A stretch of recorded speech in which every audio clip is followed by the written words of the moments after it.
यह कहानी मेरे दादाजी की बहन के साथ घटी थी। जब वे छोटे थे तब वे अपने भाई बहन और माता पिता के साथ एक गांव में रहते थे। उनकी बहन उस समय 21 साल की थी। ये सर्दियों की शाम थी। दादाजी की बहन एक पड़ोसी के घर से लौट रही थी। वहां पर दो घरों के बीच की दूरी लगभग 1 किलोमीटर थी। सर्दियों में सड़क धुंध से ढकी थी और हवा बहुत ठंडी चल रही थी। मेरी दादी अंधेरे और धुंध की वजह से अपने हाथ में टॉर्च लेकर निकल रही थी। वह तेजी से आगे बढ़ रही थी। अचानक उस टॉर्च की रोशनी उन्होंने सड़क पर डाली तो उन्होंने कोई बड़ी सी चीज सड़क के बीचों बीच खड़े देखी। यह चीज किसी तरह के जीव की एक काली छाया लग रही थी। डराने वाली बात तो यह थी कि जब टॉर्च उस जीव पर केंद्रित हुई थी ना, तब भी वह पूरी काली परछाई जैसी दिखाई दे रही थी। इसकी कोई भी शारीरिक बनावट नहीं थी, केवल उसकी लाल आंखें दिखाई दे रही थी। वे लाल आंखें चमक रही थी। वो काफी हैरान हो गई और पीछे जाने लगी। वह जीव उनकी ओर बढ़ रहा था। जैसे जैसे यह करीब आ रहा था, वह लगातार अपना आकार बदल रहा था। केवल उसमें एक चीज कॉमन थी, जो कि थी उसकी काली आकृति। वो मदद के लिए चिल्लाने लगी। वह वापस उसी पड़ोसी के घर की ओर भागी। जब वो उनके घर भागी तो वो जीव धुंध में भीतर गायब हो गया। उस समय वो बहुत तेजी से हाँफ रही थी। इसे देखकर पड़ोसी भी हैरान रह गए। उन्होंने उन्हें अंदर आने के लिए कहा। उस रात वो उनके घर से बाहर नहीं जाना चाहती थी। उस समय टेलीफोन नहीं थे, इसलिए उन्होंने अपने बेटे को, मेरे दादाजी के पापा को, उनके बारे में इन्फॉर्म करने के लिए भेजा। उन्हें लेने के लिए दादा के पिता गए। उन्होंने सुबह तक एक भी शब्द नहीं बोला। सुबह उन्होंने पूरा वाकया पूरे परिवार को बताया कि क्या क्या उनके साथ बीता। मेरे दादाजी की जो दादी थी, उन्होंने बताया कि ये जो तुम्हारे साथ बीता ना, ये एक छलावा था। छलावे का मतलब ये एक ऐसी आत्मा है जो अपनी शेप को बदलकर लोगों को डराती है। ये उन लोगों की तलाश में रहती है जो सुनसान क्षेत्रों में अकेले होते हैं। मेरे दादा की बहन अकेली थी, इसलिए वह उस छलावे का शिकार हुई। वह भाग्यशाली थी जो इसमें बच गई। मेरे दादाजी ने कहा कि इस घटना ने उनकी बहन को इतना डरा दिया था कि वह 1 हफ्ते के लिए घर से बाहर भी नहीं निकली। वे आज 72 साल की हैं, लेकिन फिर भी घर पर अकेले रहने से आज भी डरती हैं।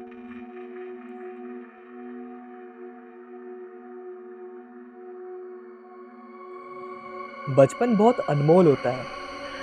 हमारा बचपन भी बहुत अनमोल था, क्योंकि हमारे बचपन का एक किस्सा, या कहें कि सबसे रंगीन हिस्सा, गांव में बीता था। आज के बचपन से बहुत अलग था गांव का बचपन, जिसमें ना तो मोबाइल था, ना कंप्यूटर था, ना ही 24 घंटे चलने वाला टीवी था। वो समय एकदम शांत था। हम भी खाली और समय भी खाली, एकदम फुर्सत से भरा हुआ था वो समय। गांव में ना तो हमें किसी की चिंता थी, और ना ही हमारे बारे में सोचकर हमारे माँ बाप को, क्योंकि शहरों से दूर छोटी बस्ती में पूरा गांव ही परिवार था। शहरी शोर शराबे और स्कूल की चिंता से दूर वहां थे हम। तो नए नए किस्से कहानी और रोज होने वाले नए नए अनुभव होते रहते थे। ऐसी ही किस्से कहानियों का अनुभव मुझे आज भी याद है। उस अनुभव का नाम है छलावा। इस बात को काफी अरसा हो गया, लेकिन आज भी यह घटना मेरे जहन में एकदम ताजी है, जैसे यह कल की ही बात हो। मेरे दादाजी का गांव गंगानगर यानी गंगा मैया के किनारे बसा हुआ था। शायद इसलिए उसका नाम गंगानगर था। हम लोग गर्मी की छुट्टी में गांव आते थे। हर साल वहां आने के कारण मुझे सब जानते थे।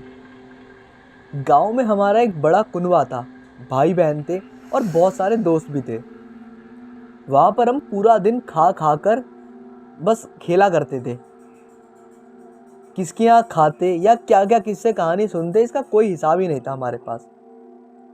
गांव में मेरा एक चचेरा भाई था राजू, और उसका दोस्त था चेतन। चेतन का छोटा भाई था गुड्डू, जो हमेशा हमारे साथ ही रहता था। वो था तो हमारी उम्र का, लेकिन चेतन का छोटा भाई होने के कारण हम सब के लिए वो छोटा था और हम तीनों उस पर हमेशा अपना बड़प्पन झाड़ते थे। हम चारों की काफ़ी पक्की वाली यारी थी, अगर गांव की भाषा में कहें तो पलटन थी हमारी। वहाँ गंगा जी के बीच में एक टापू था।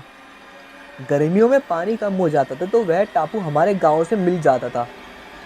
कुछ लोग वहाँ खेती भी करते थे। उस टापू पर बहुत सी जंगली झाड़ियाँ थीं जिन पर गर्मियों में फल लगते थे, छोटे बेर, एकदम खट्टे। गांव में उन फलों को जंगली बेर भी कहते थे। गांव के बच्चे चोरी छुपे बेर खाने टापू पे पहुंच जाते थे। पता नहीं क्या रास्ता उन खट्टे बेरों में।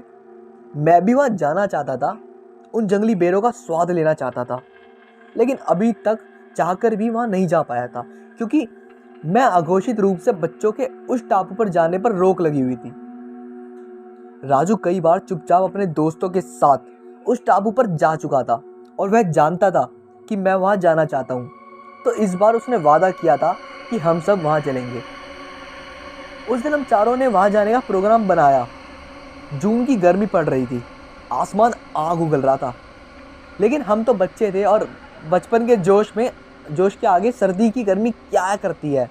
इसलिए सूर्य देवता के प्रकोप को भूलकर थोड़ा दिन चढ़ते ही जब गर्मी के कारण लोग गलियों को छोड़कर घरों में चले गए तो हम चुपचाप अपने अपने घर से निकल गए। प्लान के अनुसार किसी की नज़रों में आए बिना टहलते टहलते गांव से बाहर निकलकर हम चारों गंगा जी के किनारे पहुंच गए। वहां हमने हर तरफ का मुआवना किया कि कोई हमें देख तो नहीं रहा, क्योंकि अगर कोई वहां होता या हमें देखता तो हमें रोक लेता वो, और अगर वो हम पे शक कर लेता तो वो हमें जाने नहीं देता। वो हमें ना रोक पाता तो घर पर कहकर हमारी धुलाई का इंतजाम भी करवा सकता था। इसलिए ऐसी दुर्घटना से बचने के लिए पूरी बारीकी से हर तरफ का निरीक्षण करने के बाद जब यकीन हो गया कि हम पर किसी की नज़र नहीं है तो हमने बिना समय गंवाए तेजी से टापू की कूच पर कर दिया। हम जल्दी से जल्दी किसी की नज़रों में आए बिना जंगल में पहुंच गए। इसलिए पहले हमने थोड़ा तेज कदमों से रास्ता नापा। जब सफ़ेदे और कीकड़ के पेड़ों की लाइन पार करके हम टापू पहुंच गए तो हमने अपने तेज कदमों को थोड़ा आराम कर दिया और धीरे धीरे चलने लगे। रास्ता थोड़ा लंबा था, इसलिए रास्ता काटने के लिए धीरे धीरे बातों कहानियों का सिलसिला चलने लगा। बातें दूसरे मोहल्ले के लड़कों से लड़ाई हुई, दशहरे मेले की मौज, नन्हे पर आए भूत से होते हुए जा पहुंची छलावे पर। छलावा जो गांव का सबसे लोकप्रिय भूत था, क्योंकि बच्चों के साथ बड़े बूढ़े भी उसके बारे में बात करते थे, उसे देखने मिलने का दावा करते थे। कुछ बूढ़े तो बकायदा छलावा से कुश्ती लड़ने या दोस्ती होने का दम भरते थे। राजू ने उसके बारे में बात शुरू की थी। वो बताने लगा कि छलावा नाक में बात करता है, उसके पैर पीछे की तरफ मुड़े हुए होते हैं, उसकी परछाई नहीं दिखती, वो बहुत तेजी से भागता है और वो पीछे भागता है और किसी का भी रूप बदल लेता है, और अगर वो नाराज हो जाए तो पल भर में किसी को भी मार देता है। राजू की बात सुनकर हम सभी के अंदर का डर हमारे चेहरे पर आ गया था। राजू बोला कि मेरे पापा बता रहे थे कि ज़्यादातर वो रात को ही मिलता है। इस बात से सबने राहत की सांस ली, लेकिन तभी चेतन बोला, अबे उस दिन की बात भूल गया जब मोहन चाचा क्या बात कर रहे थे कि छलावा ज़्यादातर रात में ही मिलता है, लेकिन वो दिन में भी घूमता रहता है और इस टापू पे तो अक्सर दोपहर में मिल भी जाता है। चेतन की बात सुनकर हम सब डर गए और ज़्यादा डर बढ़ गया। डर के मारे बेचारे गुड्डू के पेट में तो मरोड़ आ गई। वो बार बार वापस चलने को कहने लगा। गुड्डू छोटा था, वो तो अपने डर को सह सकता था या कह सकता था, लेकिन ये हमारी तो शान के खिलाफ था, इसलिए हम उस पर हंसकर आगे बढ़ते रहे। हम ऊपर से तो वीर बहादुर बन रहे थे, लेकिन नीचे से हमारी टांगें कांप रही थी। मैं भी अब बेरों को भूलकर वापस घर जाना चाहता था, लेकिन ये झूठ मूठ की बहादुरी ने मेरे पैरों को वापस लौटने से रोक दिया था। और ये सिर्फ मेरा ही नहीं, हम सभी का हाल था, लेकिन हम अपनी जुबान से अपने डर को बयां नहीं कर पा रहे थे, वरना बाकी की नज़र में हमेशा डरपोक कहलाएंगे। बस अकेला गुड्डू ही ईमानदारी से अपना डर बयां कर रहा था और बार बार वापस चलने को कह रहा था। जब हमारा डर हमारी बहादुरी पर भारी पड़ने लगा तो हमने गुड्डू के कंधों पे हाथ रखकर अपने डर की पोटली रख दी और राजू से कहने लगे, चलो यार, इस बेचारे के पेट में दर्द है, चलो वापस चलते हैं, फिर कभी आएंगे। और हाँ, इस डरपोक को साथ नहीं लाएंगे अगली बार। जाने से पहले छलावे का नाम सुनकर इसकी पेट में मड़ो आने लग गई। हाँ, सही कहा तूने, इस डरपोक को साथ नहीं लाएंगे अगली बार। आधे रास्ते से वापस लौटने की झूठी निराशा दिखाते हुए चेतन और मैंने भी उसकी हाँ में हाँ मिलाई। गुड्डू को डरपोक ठहराकर हम चारों वापस आने लगे। हम मुड़कर थोड़ा ही आगे चले थे कि हमें एक आदमी आता हुआ दिखाई दिया, एकदम सफेद लिबास में, और दूर से ही चिल्लाया, रुको, कौन हो तुम? उस आदमी का आवाज सामान्य नहीं थे। हम चारों ने एक दूसरे को देखा और फिर उस आदमी को देखा जो सामान्य ना चलकर अपने टेढ़े पंजों पर चल रहा था। हमने एक दूसरे से नज़र मिलाई और हमारी आंखों ने बिना बोले हमें अवगत करा दिया कि ये हो ना हो, यही छलावा है। तभी मेरे गले से आवाज़ निकली, भागो, और अपनी झूठी बहादुरी को वहीं पटककर हम चारों वहाँ से सिर पर पाँव रखकर दौड़ लिए। पैरों में जितना जोर था वो सब उड़ेल दिया और उस दौड़ में हम भागते रहे। जब हमें लगा कि हम उस छलावे से बहुत दूर आ गए हैं तब हम रुक गए। हम चारों की जो सांस थी वो फूल रही थी, मुंह लाल हो चुका था और गला प्यास के मारे सूख गया था। मेरी तो कोख में भी दर्द हो रहा था। हमें थोड़ी दूर पर ही अपना गांव दिख रहा था, जिसे देखकर हमने राहत की सांस ली। हम थोड़ा सुसुसाते हुए एक पेड़ के नीचे खड़े हो गए। अभी हम दम भर ही रहे थे कि हमें छलावा फिर से दिखाई दिया। हमारे हाथ पांव फूल गए। अब हम में इतनी हिम्मत नहीं थी कि और तेज भाग सकें। तभी चेतन का दिमाग चेतन हुआ। वो चिल्लाया, किसी पर माचिस है क्या? ये माचिस जलाने पर भाग जाएगा यहाँ से, या फिर प्याज हो तो तभी हमारी जान बच सकती है। गांव में किसी बालक के पास माचिस रखने का मतलब होता था कि वो या तो बीड़ी पीता है या दम भरता है। इसलिए हम जैसा बालक तो माचिस रख ही नहीं सकते थे, और प्याज जेब में रखकर चलता कौन है। इसलिए ना हम पे माचिस थी ना हम पे प्याज। अब करें तो करें क्या?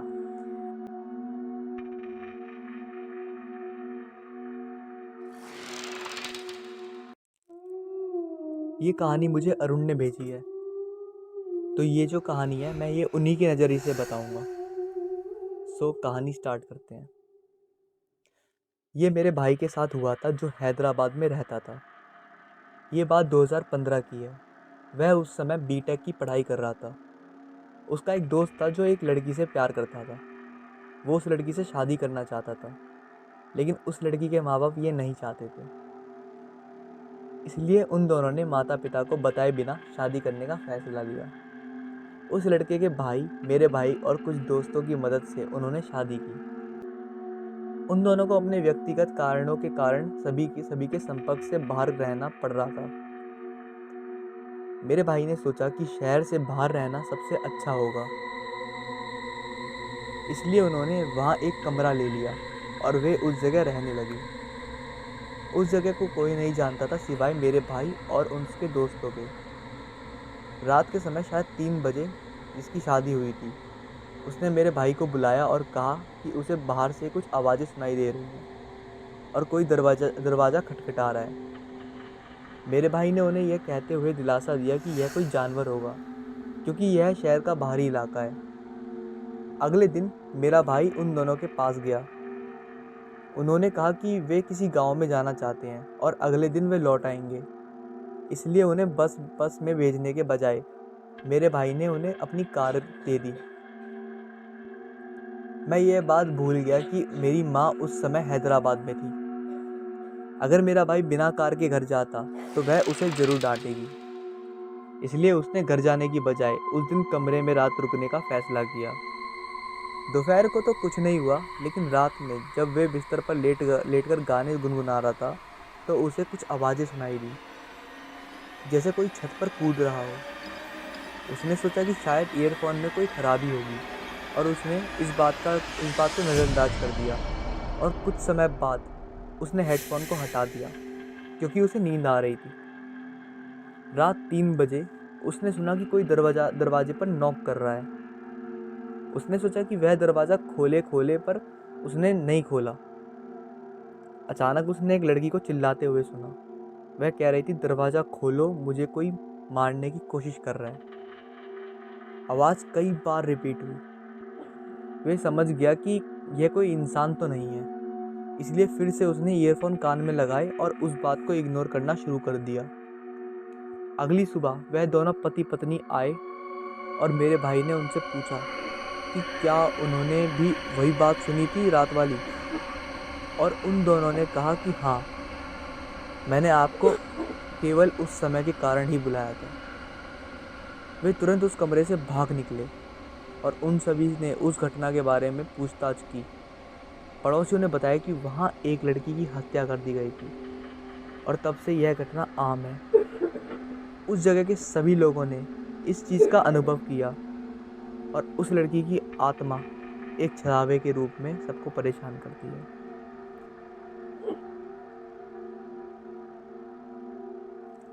मैं एक भारतीय हूँ। आमतौर पर भारतीय ईश्वर और आत्माओं आदि पर अधिक विश्वास करते हैं। यह मेरा अनुभव नहीं है, यह मेरे दादा का है। हम भारत के आंध्र प्रदेश राज्य में रहते हैं। मेरे दादाजी दूसरे गांव में काम करते थे।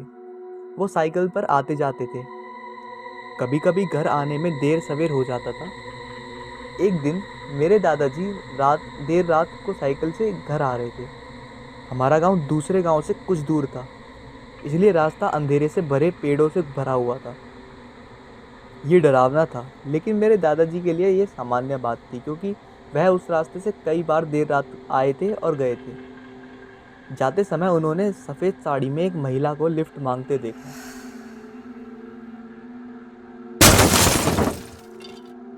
लेकिन मेरे दादा नहीं रुके। जब वह कुछ दूर गए तो उन्होंने उसे फिर से देखा, लेकिन इस बार उसने मेरे दादाजी को कांटों में धकेल दिया। मेरे दादा उठे और पूरे खून और चोटों के साथ घर चले गए। मेरी दादी ने मेरे दादा से पूछा कि क्या हुआ। उन्होंने उन्हें सब कुछ समझाया। मेरी दादी बहुत डर गई। वह काफ़ी हिम्मती थी, लेकिन वह क्यों डर गई मुझे नहीं पता। उसके बाद 2 महीने तक मेरे दादाजी बिस्तर से नहीं उठे, तो मेरी दादी ने किसी को बुलाया जो पूजा करते थे। वह आदमी मेरे दादा को कहीं ले गया और उसने कुछ पूजा करवाई। इसके बाद वह सामान्य हो गए। मुझे नहीं पता कि उस समय मेरे दादाजी को कैसे लगा, लेकिन क्योंकि मेरे जन्म से पहले ही उनकी मृत्यु हो चुकी थी, किसी को कोई भी आइडिया नहीं था कि मेरी दादी ने ऐसा क्यों किया। मुझे इसके बारे में जानना है। जब मेरी माँ ने मुझे यह कहानी सुनाई तो मैं रोमांचित हो गया, लेकिन इस बात से मुझे काफ़ी डर भी लगा था। राज और रतन असम में स्थित गुवाहाटी में रहते थे और पक्के दोस्त थे। एक रात वो दोनों कोई पार्टी से वापस आ रहे थे। रात बहुत हो गई थी और अब उनको घर पहुंचने में बहुत देर हो जाएगी, क्योंकि दोनों ने पार्टी में खूब शराब पी ली थी और इस वजह से राज गाड़ी धीरे चला रहा था। रतन कहता है, यार राज, आज तो पार्टी में बहुत एंजॉय किया, तू गाड़ी चला लेगा या फिर हम किसी होटल में आज रात रह जाते हैं। राज कहता है, नहीं रतन, मैं ठीक हूँ, एक शॉर्टकट वाला रास्ता पकड़ते हैं, नेहरू पार्क रोड वाला, जल्दी घर पहुँच जाएंगे। इतने में रतन कहता है, नहीं राज, उस रास्ते से कोई गुजरने की हिम्मत नहीं करता, वो एक हॉन्टेड रास्ता है। इतने में राज कहता है, मैं ये सब नहीं मानता, एक बार घर पहुंच जाए बस, इससे ज़्यादा छोटा रास्ता और कोई इलाके में नहीं है। रतन ने राज को बहुत समझाया, लेकिन राज एक नास्तिक था। वो भगवान और भूत प्रेत को नहीं मानता था। बातें करते करते दोनों नेहरू पार्क पहुंच गए। नेहरू पार्क रोड पहुंचते ही रतन की जो हालत पतली हो रही थी। राज बोलता है, क्या हुआ रतन, इतना डरा हुआ क्यों है? रतन कहता है, मैंने कहा था ना कि यहाँ नहीं आना, तुम बहुत ज़िद्दी हो राज। राज कहता है, तू फिर शुरू हो गया, छोटा सा रास्ता है, अभी कुछ देर में हम घर पहुँच जाएंगे। अचानक चर्च के पास पहुँचते ही उनकी गाड़ी ख़राब हो गई। चर्च की घंटी बजने की आवाज़ ज़ोर से आ रही थी। रतन ने समय देखा, रात के 1 बज रहे थे। चर्च दिखने में एक पुराना खंडर जैसा लग रहा था। रतन कहता है, यार रात के 1 बज रहे हैं और चर्च खुला है। अगर हमने शराब नहीं पी होती तो चर्च के अंदर जरूर जाते। राज कहता है, ये भगवान ईश्वर सब तुम इंसानों का भ्रम है। एक तो दूर दूर तक कोई मैकेनिक नहीं दिख रहा, शायद कोई लिफ्ट मिल जाए तो सही होगा, गाड़ी के पास इंतज़ार करते हैं। इतने में रतन को चर्च के बाहर एक बूढ़ा सा आदमी दिखा। रतन कहता है, यार राज, वो देख चर्च के बाहर कोई बैठा है, चलना देखें, शायद वही हमारी मदद कर दे कुछ। राज कहता है, मुझे तो वहाँ कोई नहीं दिख रहा, लगता है तुझे बहुत ज़्यादा नशा हो गया। रतन कहता है, नहीं राज, ध्यान से देख, वहाँ तुझे एक बूढ़ा आदमी दिखेगा। राज ने फिर देखा तो भी वहाँ कोई नहीं था। रतन उस बूढ़े आदमी के पास गया तो उसने देखा कि एक पादरी बाइबल पढ़ रहा था। रतन हैरान था कि ऐसी खंडर जगह पर रात के 1 बजे ये पादरी अकेले बाइबल पढ़ रहा है। रतन कहता है, फादर, आप यहाँ अकेले क्यों बैठे हो और इतनी देर रात को चर्च की घंटी बज रही है? इस चर्च की क्या हालत है, क्या आपको डर नहीं लगता? पादरी को रतन पर बहुत गुस्सा आता है और वो वहाँ से चले जाते हैं। रतन का चर्च को अंदर से देखने का मन हुआ और मोबाइल की टॉर्च ऑन कर अकेले ही अंदर चला गया। उसने देखा कि पादरी एक कोने में बैठकर बाइबल पढ़ रहे थे। रतन कहता है, अरे यह तो आश्चर्य की बात है, अंधेरे में भी पादरी बाइबल कैसे पढ़ रहे हैं? रतन की वजह से पादरी को बाइबल पढ़ने में बहुत परेशानी हो रही थी। वो चर्च की छत पर चले गए। रतन भी अपनी मोबाइल लाइट से पूरा चर्च अंदर से देख रहा था और फिर देखते देखते वो भी छत पर पहुंच गया। रतन उस बड़ी घंटी के पास पहुंचा और उसे बजाने की कोशिश करने लगा। तभी उसे ठोकर लगती है और वो एक रस्सी पे जा गिरा। वो रस्सी अपने आप ही रतन के गले में बंध गई। पास खड़े पादरी से मदद मांग रहा था रतन, पर पादरी उसे गुस्से से घूरे जा रहा था। रतन चीखता है, बचाओ बचाओ, राज मुझे बचाओ। इतने में पादरी रतन को जोर से धक्का देता है और रतन को फांसी लग जाती है। घंटी पर लटकने से रतन दम तोड़ देता है। वहाँ राज भी रतन को ढूंढ रहा था। चर्च के चारों तरफ ढूंढने के बावजूद रतन नहीं मिला। रतन का फोन भी नहीं लग पा रहा था। चर्च की छत की घंटी जोर से बजने लगी और तब राज का ध्यान चर्च की छत पर गया तो अपने दोस्त रतन की लाश उसी घंटी पर लटकते हुए दिखी। रतन की रहस्यमयी मौत को देख राज के पैरों तले जमीन खिसक जाती है और वो खुद को रतन की मौत का जिम्मेदार समझने लगता है। राज ने देखा कि रतन की लाश के पास बाइबल पढ़ने की आवाज़ आ रही थी। इतने में राज को रतन का कॉल आया। राज, रतन तेरा कॉल, ये सब क्या है? कॉल से आवाज़ आती है, राज मुझे बचाओ, राज मुझे बचाओ। राज को कुछ समझ नहीं आ रहा था कि ऊपर रतन की लाश और अब उसका कॉल, साथ में उसकी लाश के पास बाइबल पढ़ने की आवाज़। राज चर्च की छत पे जाने लगा और इतने में एक ट्रक के गुजरने की आवाज़ आई। राज ने उस ट्रक को रोका। राज कहता है, नहीं सुनिए भाई साहब, प्लीज़ मेरी मदद करो, मेरे दोस्त की लाश वहाँ चर्च के ऊपर लटकी हुई है। ट्रक ड्राइवर कहता है, अरे साहब, आप यहाँ कैसे फंस गए? चलिए यहाँ से, बहुत खतरा है यहाँ पर। राज कहता है, क्या बकवास कर रहे हो, इंसानियत के नाते तो मदद करो। ट्रक ड्राइवर कहता है, अगर मैंने आपकी मदद की तो हमारी मदद करने के लिए कोई इंसान नहीं आएगा।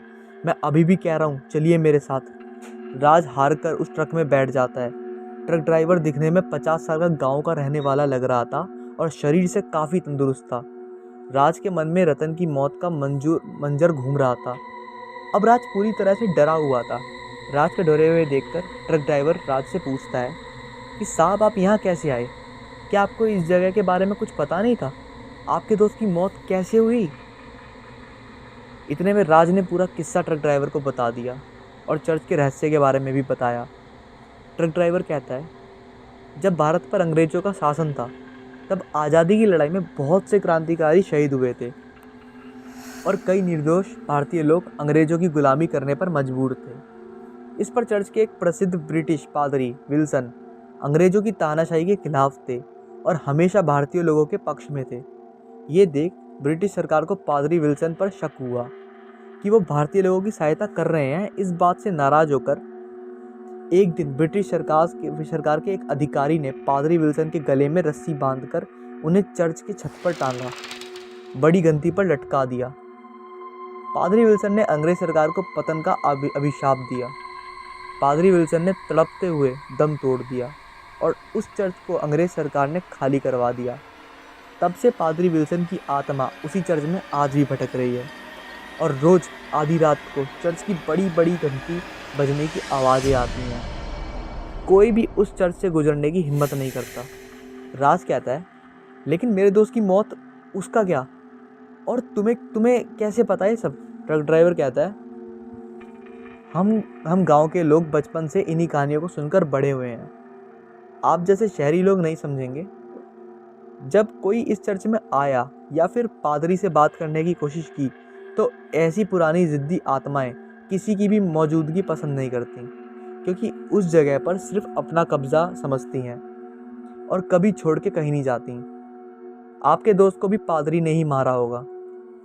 ऊपर से आप दोनों ने शराब पी रखी थी। इस बात से पादरी ने और भी ज़्यादा क्रोधित होकर रतन को मौत के घाट उतार दिया। राज कहता है, इतने सालों से ये चर्च को हटाया क्यों नहीं गया? ये सब कब तक चलेगा? ट्रक ड्राइवर कहता है, हाँ साहब, कई बिल्डरों ने इसे तोड़ने की कोशिश की, पर वो सब अपनी जान गंवा बैठे। ऐसी पुरानी आत्माएं किसी को भी अपनी मौजूदगी पसंद नहीं करती, क्योंकि उस जगह पर सिर्फ अपना कब्जा समझती हैं और कभी छोड़ के कहीं नहीं जाती। आपके दोस्त को भी पादरी नहीं मारा होगा। ऊपर से आप दोनों ने शराब पी रखी थी। ये पादरी को चर्च के नियमों के विरुद्ध लगा और इस बात से पादरी ने और भी ज़्यादा क्रोधित होकर आपके दोस्त को मौत के घाट उतार दिया।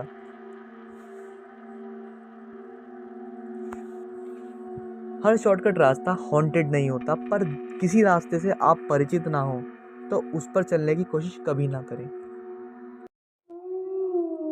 इस कहानी के सभी पात्रों जगह के नाम बदले हुए हैं और इस कहानी का मकसद किसी भी तरह के अंधविश्वास को बढ़ावा देना नहीं है। इसका किसी भी जीवित या मृत व्यक्ति से कोई संबंध नहीं है।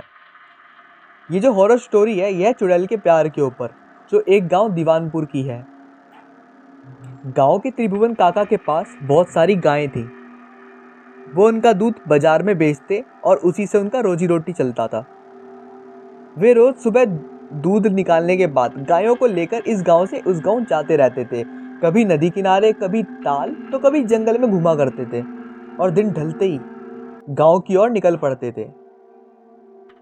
दिन भर वे घर से बाहर ही रहते थे, इसलिए भूख मिटाने के लिए वे सत्तू तो कभी कुरमुरा तो कभी रोटी और उसके साथ ही दूध, दही, लस्सी या मट्ठा भी लेते थे।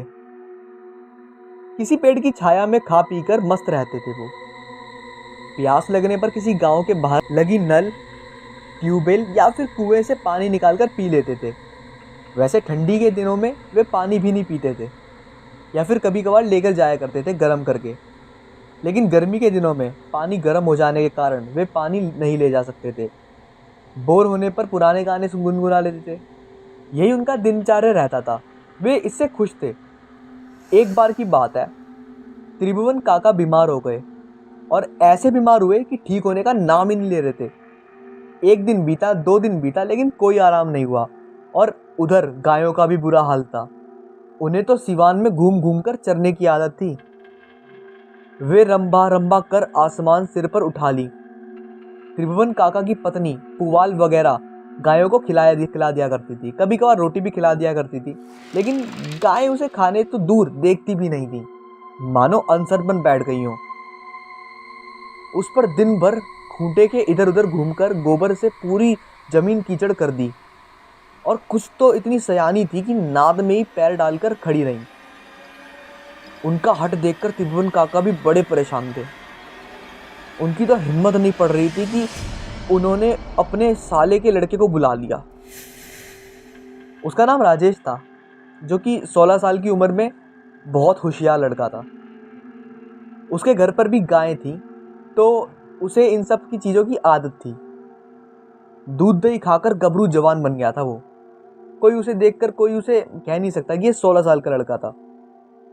उसे त्रिभुवन काका के सारे काम संभाल लिए थे उसने। वे साथ में अपनी किताबें भी ले जाता और पेड़ की छाया में पढ़ाई करता। त्रिभुवन काका बड़े खुश हुए। गर्मी का दिन था। गर्मी के दिनों में खेतों में घास गर्मी की वजह से ख़त्म हो गई थी और उसे इस इलाके की जानकारी भी नहीं थी। वह गायों को लेकर पास के जंगल में पहुंच गया और कब वह घने जंगल में पहुंच गया उसे पता ही नहीं चला। दोपहर का समय था। राकेश को प्यास लगी। पानी गर्म हो जाने के कारण उसने पानी गिरा दिया था। वह इधर उधर जंगल में पानी की तलाश में घूमने लगा। अचानक उसे एक कुआं दिखाई दिया। उसकी जान में जान आई वो देखकर। वह झट से कुएं के पास पहुंचा तो देखा गर्मी के कारण पानी काफी नीचे था। उसने एक छोटी बाल्टी जिसे वह अपने साथ लेके गया था उसे अपनी धोती से बांधकर पानी निकालने की कोशिश की, लेकिन कामयाब नहीं हुआ। पानी काफी नीचे था। उसने बहुत कोशिश की लेकिन कुछ नहीं हुआ। वो थक गया था और पसीने में पूरा भीग गया था। वह हारकर पेड़ की ओट लेकर बैठ गया। तभी उसे पायल की छमछम की आवाज सुनाई दी। वह चौंका कि इस जंगल में दोपहर के समय कौन आ सकता है। उसने पीछे मुड़कर देखा तो एक बेहद खूबसूरत लड़की अपनी कातिलाना अदाओं के साथ राकेश की ओर चली आ रही थी। राकेश उसे एकटक देखता रह गया। उस किशोरी की खूबसूरती में राकेश खो गया था। पास आकर उस किशोरी ने नटखट अदा के साथ राकेश को पूछा, प्यास लगी है क्या? मैं पानी पिला दूं? राकेश तो जैसे सुध-बुध खो बैठा था। उसने घबराकर हाँ में सिर हिला दिया। किशोरी आगे बढ़ी और कुएं की जगह पर पहुंचकर अपने दोनों हाथों की अंजुली बनाई और कुएं में झुक गई। राकेश जैसे सम्मोहित हो गया था उसे देखकर। उसे कुछ दिखाई नहीं दिया उसके अलावा। किशोरी ने पानी निकाला और राकेश की तरफ बढ़ी। राकेश बिना कुछ बोले अपने हाथों को अंजुली बनाकर अपने मुंह से सटा दिया। किशोरी ने अपने अंजुली का जल राकेश के अंजुली में उड़ेना मतलब शुरू कर दिया और राकेश ने उस अमृत रूपी जल को पीना शुरू कर दिया। वह अलग बात थी कि उसके अंजुली का आधा पानी जमीन पर गिर रहा था, क्योंकि अभी भी वह उस किशोरी के चेहरे की खूबसूरती को देखकर एकदम खोया हुआ था। ना तो किशोरी के हाथ से जल खत्म हो रहा था और ना ही राकेश की प्यास बुझ रही थी। ऐसा प्रतीत हो रहा था जैसे सदियों की प्यास आज तृप्त हो रही हो। यह सिलसिला आधे घंटे तक चलता रहा। तभी किशोरी ने ध्यान दिया कि राकेश पानी कम पी रहा था और उसके चेहरे का रसपान अधिक कर रहा था। तो वह असहज होते हुए बोली, और पिलाऊं कि बस? राकेश कुछ बोल ना सका, सिर्फ ना में सर हिला दिया। उसके बाद उस किशोरी ने प्यार भरी आवाज में कहा, अच्छा मैं चलती हूँ। राकेश अब भी कुछ नहीं बोला, सिर्फ हाँ में सर हिला दिया। वह किशोरी बल खाती हुई जंगल में कहीं गुम हो गई। राकेश कुछ देर कुएं की जगह पर बैठा रहा और फिर अचानक वह उठा और गायों की ओर चल दिया। लेकिन अब उसकी चाल बदल गई थी। उसके मन में प्यार के अंकुर फटने लगे थे। गायों को लेकर राकेश घर पहुंचा। आज वह बहुत ही खुश था। उसके मन में प्यार की तरंगे हिलोरे मार रही थी। वह रह रहकर कोई प्यार भरे गीत गा रहा था। उसकी भूख प्यास सब गायब हो गई थी। वह खोया खोया सा रहने लगा। उसे हर समय वही क्षण दिखाई दे रहा था। उस खूबसूरत चेहरे को वह भूल नहीं पा रहा था। उसने रात को खाना भी नहीं खाया और सोने चला गया। लेकिन नींद कहाँ आ रही थी। वह करवटें बदलता तो प्यार उसके प्यार में तड़पने लगता और प्यार के तराने छेड़ता। उसे कुछ समझ ही नहीं आ रहा था कि उसे क्या हो गया है, क्यों उसकी भूख, उसका चैन, उसकी नींद उड़ गई है। अचानक उसका दिमाग ठनका और वह डर के मारे कांपने लगा। उसका बदन पसीने से लथपथ हो गया। वह जोर से चीखा और जब तक त्रिभुवन काका और उनकी पत्नी आती वह बेहोश हो चुका था। त्रिभुवन काका उसके चेहरे पर उन्होंने पानी छिड़का और भी जतन किए, लेकिन कोई फायदा नहीं हुआ। तभी त्रिभुवन काका की पत्नी इमारती देवी ने हनुमान चालीसा का पाठ शुरू कर दिया। अभी 2 ही लाइन उन्होंने पढ़ी थी कि राकेश तेज आवाज में हंसा। लेकिन आश्चर्य यह था कि यह हंसी राकेश की नहीं होकर किसी लड़की की थी। अब तो त्रिभुवन काका का और इमरती देवी का जो प्राण थे ना, उनके वो पूरे सूख चुके थे। वे वहां से तेजी से निकले और पास के ही राम लेखन ओझा के पास पहुंचे और सारा माजरा सुना दिया। इस पर ओझा ने कहा कि जंगल में कोई बात हुई होगी, चलो घर चलकर देखते हैं। ओझा, त्रिभुवन काका और उनकी पत्नी जैसे ही बाहर निकले, एक काली बिल्ली ने तेजी से उनका रास्ता काट दिया। रामलेखन ने कहा कि चुड़ैल कोई छोटी मोटी चुड़ैल नहीं है, इसे हम अकेले नहीं संभाल सकते। आप गांव के और भी लोगों को साथ में लेकर आएं और वहां सभी लोग एक साथ गायत्री मंत्र का ऊंचे स्वर में जाप करेंगे और यह घंट शंख भी बजाएंगे। कोई थोड़ा भी नहीं डरेगा। वह तमाम तरह के हथकंडे अपनाएगी, कभी रोना, कभी मायूस होना, कभी डराना, लेकिन सबको पाठ जारी रखना है। जैसे ही सभी लोग त्रिभुवन काका के घर पहुंचे तो एक तेज हंसी के साथ ही राकेश छत की चारदीवारी पर चढ़ने लगा। सबके होश उड़ गए, लेकिन किसी ने हार नहीं मानी और गायत्री मंत्र का जाप शुरू कर दिया और साथ ही घंट शंख आदि बजाना शुरू कर दिया। रात के समय इस तरह की आवाज़ से अगल बगल के गांव वाले भी बहुत ही अचंभित हुए और गुटों में ग्रुप बना के आ गए सारे के सारे। इधर ओझा ने अपने कार्य शुरू किए। जैसे जैसे ओझा के मंत्रों का प्रभाव बढ़ता, वैसे ही चुड़ैल और भी भयानक तरीके से लोगों को डराती। कभी वह उल्टे पांव चलती, तो कभी छत पर उल्टा चलने लगती, तो कभी भीड़ के किसी एक खास की तरफ तेजी से बढ़ती, लेकिन वह किसी को छू नहीं पाती। 4 घंटे तक यह कार्यक्रम चला। सुबह के 8 बजने वाले थे, तभी ओझा की नजर वहां गिरे गुलाब के फूल पर पड़ी। उस पर खून लगा हुआ था। उसने वह फूल जैसे ही उठाने की कोशिश की, चुड़ैल खूब जोर से चिल्लाई और एक भयानक रूप बनाकर तेजी से ओझा की ओर झपटी। लेकिन तब तक ओझा ने फूल को आग में डाल दिया था और आग में डालते ही राकेश का शरीर शांत होने लगा और कुछ ही समय में एक तेजी चीत्कार के साथ एक काला गहरा धुआं राकेश के मुंह से निकला और राकेश उठकर बैठ गया। पूरा माहौल सामान्य हो गया था। ओझा के पूछने पर राकेश ने सारी बातें बता दी और उसने बताया कि उसे रात को नींद नहीं आ रही थी, तभी वह चुड़ैल मेरे पास उसी रूप में, लड़की के रूप में आई। तब मुझे शक तो हुआ, लेकिन मैं उसके प्यार में पड़ा हुआ था, तो मैंने उससे उसका नाम भी पूछा। वह कुछ नहीं बोल रही थी। उसने इस गुलाब के फूल के कांटे को मेरे उंगली से चुभा दिया और जैसे ही इसमें खून लगा, वह अपने असली रूप में आ गई। इस घटना के बाद राकेश के साथ ही त्रिभुवन काका भी उस जंगल की तरफ जाना छोड़ दिए। लोग इस चुड़ैल का प्यार से काफ़ी हतप्रभ थे। कई दिनों तक ये बात हर किसी में गूंजी, लेकिन एक दिन ये मामला शांत हो गया और आज उनका जो गांव है वो पूरी तरह ठीक है। मेरा नाम उमेश है। आज जिस घटना को मैं आपको बताने जा रहा हूँ वो मेरे चाचा के दोस्त के साथ घटी थी।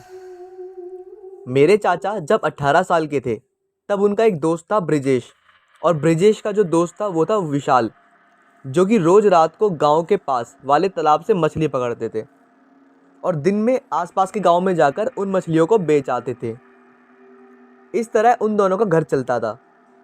पर 4-5 दिन से ये दोनों तालाब के किनारे मछली पकड़ने के लिए जो मेड़ बनाते थे, उसमें कोई रोज़ रात को आकर अपने पैर से उस मेड़ को तोड़ देता था और इसके कारण मछलियाँ मेड़ की ओर आती तो थीं, लेकिन मेड़ टूटा हुआ देखकर वह मुड़ जाती थीं, जिसकी वजह से वह तालाब में वापस चली जाती थीं। 4-5 दिन से परेशान ब्रिजेश और विशाल ने सोचा कि आज रात को तालाब के पास चुप कर देखेंगे कि कौन रोज आकर हमारी मेड़ तोड़ देता है। और दोनों ने ऐसा ही करा। दोनों अपनी अपनी तरफ से खाना खाकर तालाब की तरफ निकल गए और वहां जाकर पास की झाड़ियों में छुपकर बैठ गए। वो दोनों मेड़ बनाकर लगभग रात के 9 बजे से ही छुपे बैठे थे, पर काफ़ी देर तक बैठने के बाद भी कोई नहीं आया। जब ब्रिजेश ने विशाल से कहा, भाई तुम जब तक नज़र रखो उतनी देर मैं सो लेता हूँ, और जब तुम्हें नींद आने लगे तो मुझे जगा देना। इतना बोलकर ब्रिजेश उधर ही लेट गया और सो गया, और विशाल अभी भी तालाब की तरफ नज़र रखे बैठा था। और ब्रिजेश को लेटे हुए अभी 1 घंटा ही हुआ होगा कि तभी विशाल ने देखा कि एक औरत सफ़ेद रंग की साड़ी पहने तालाब की ओर चले आ रही थी। तभी विशाल ने ब्रिजेश को जगा दिया और कहा, भाई वो देख, मुझे लगता है कि यही औरत रोज़ हमारी मेड़ तोड़ती है। विशाल की बात सुनकर ब्रिजेश ने कहा, अभी 2 मिनट में इस बात का पता लग जाएगा कि वही तोड़ती है या फिर कोई और। इतना बोलकर दोनों अपनी जगह से छुपे बैठे उस औरत को देखे जा रहे थे।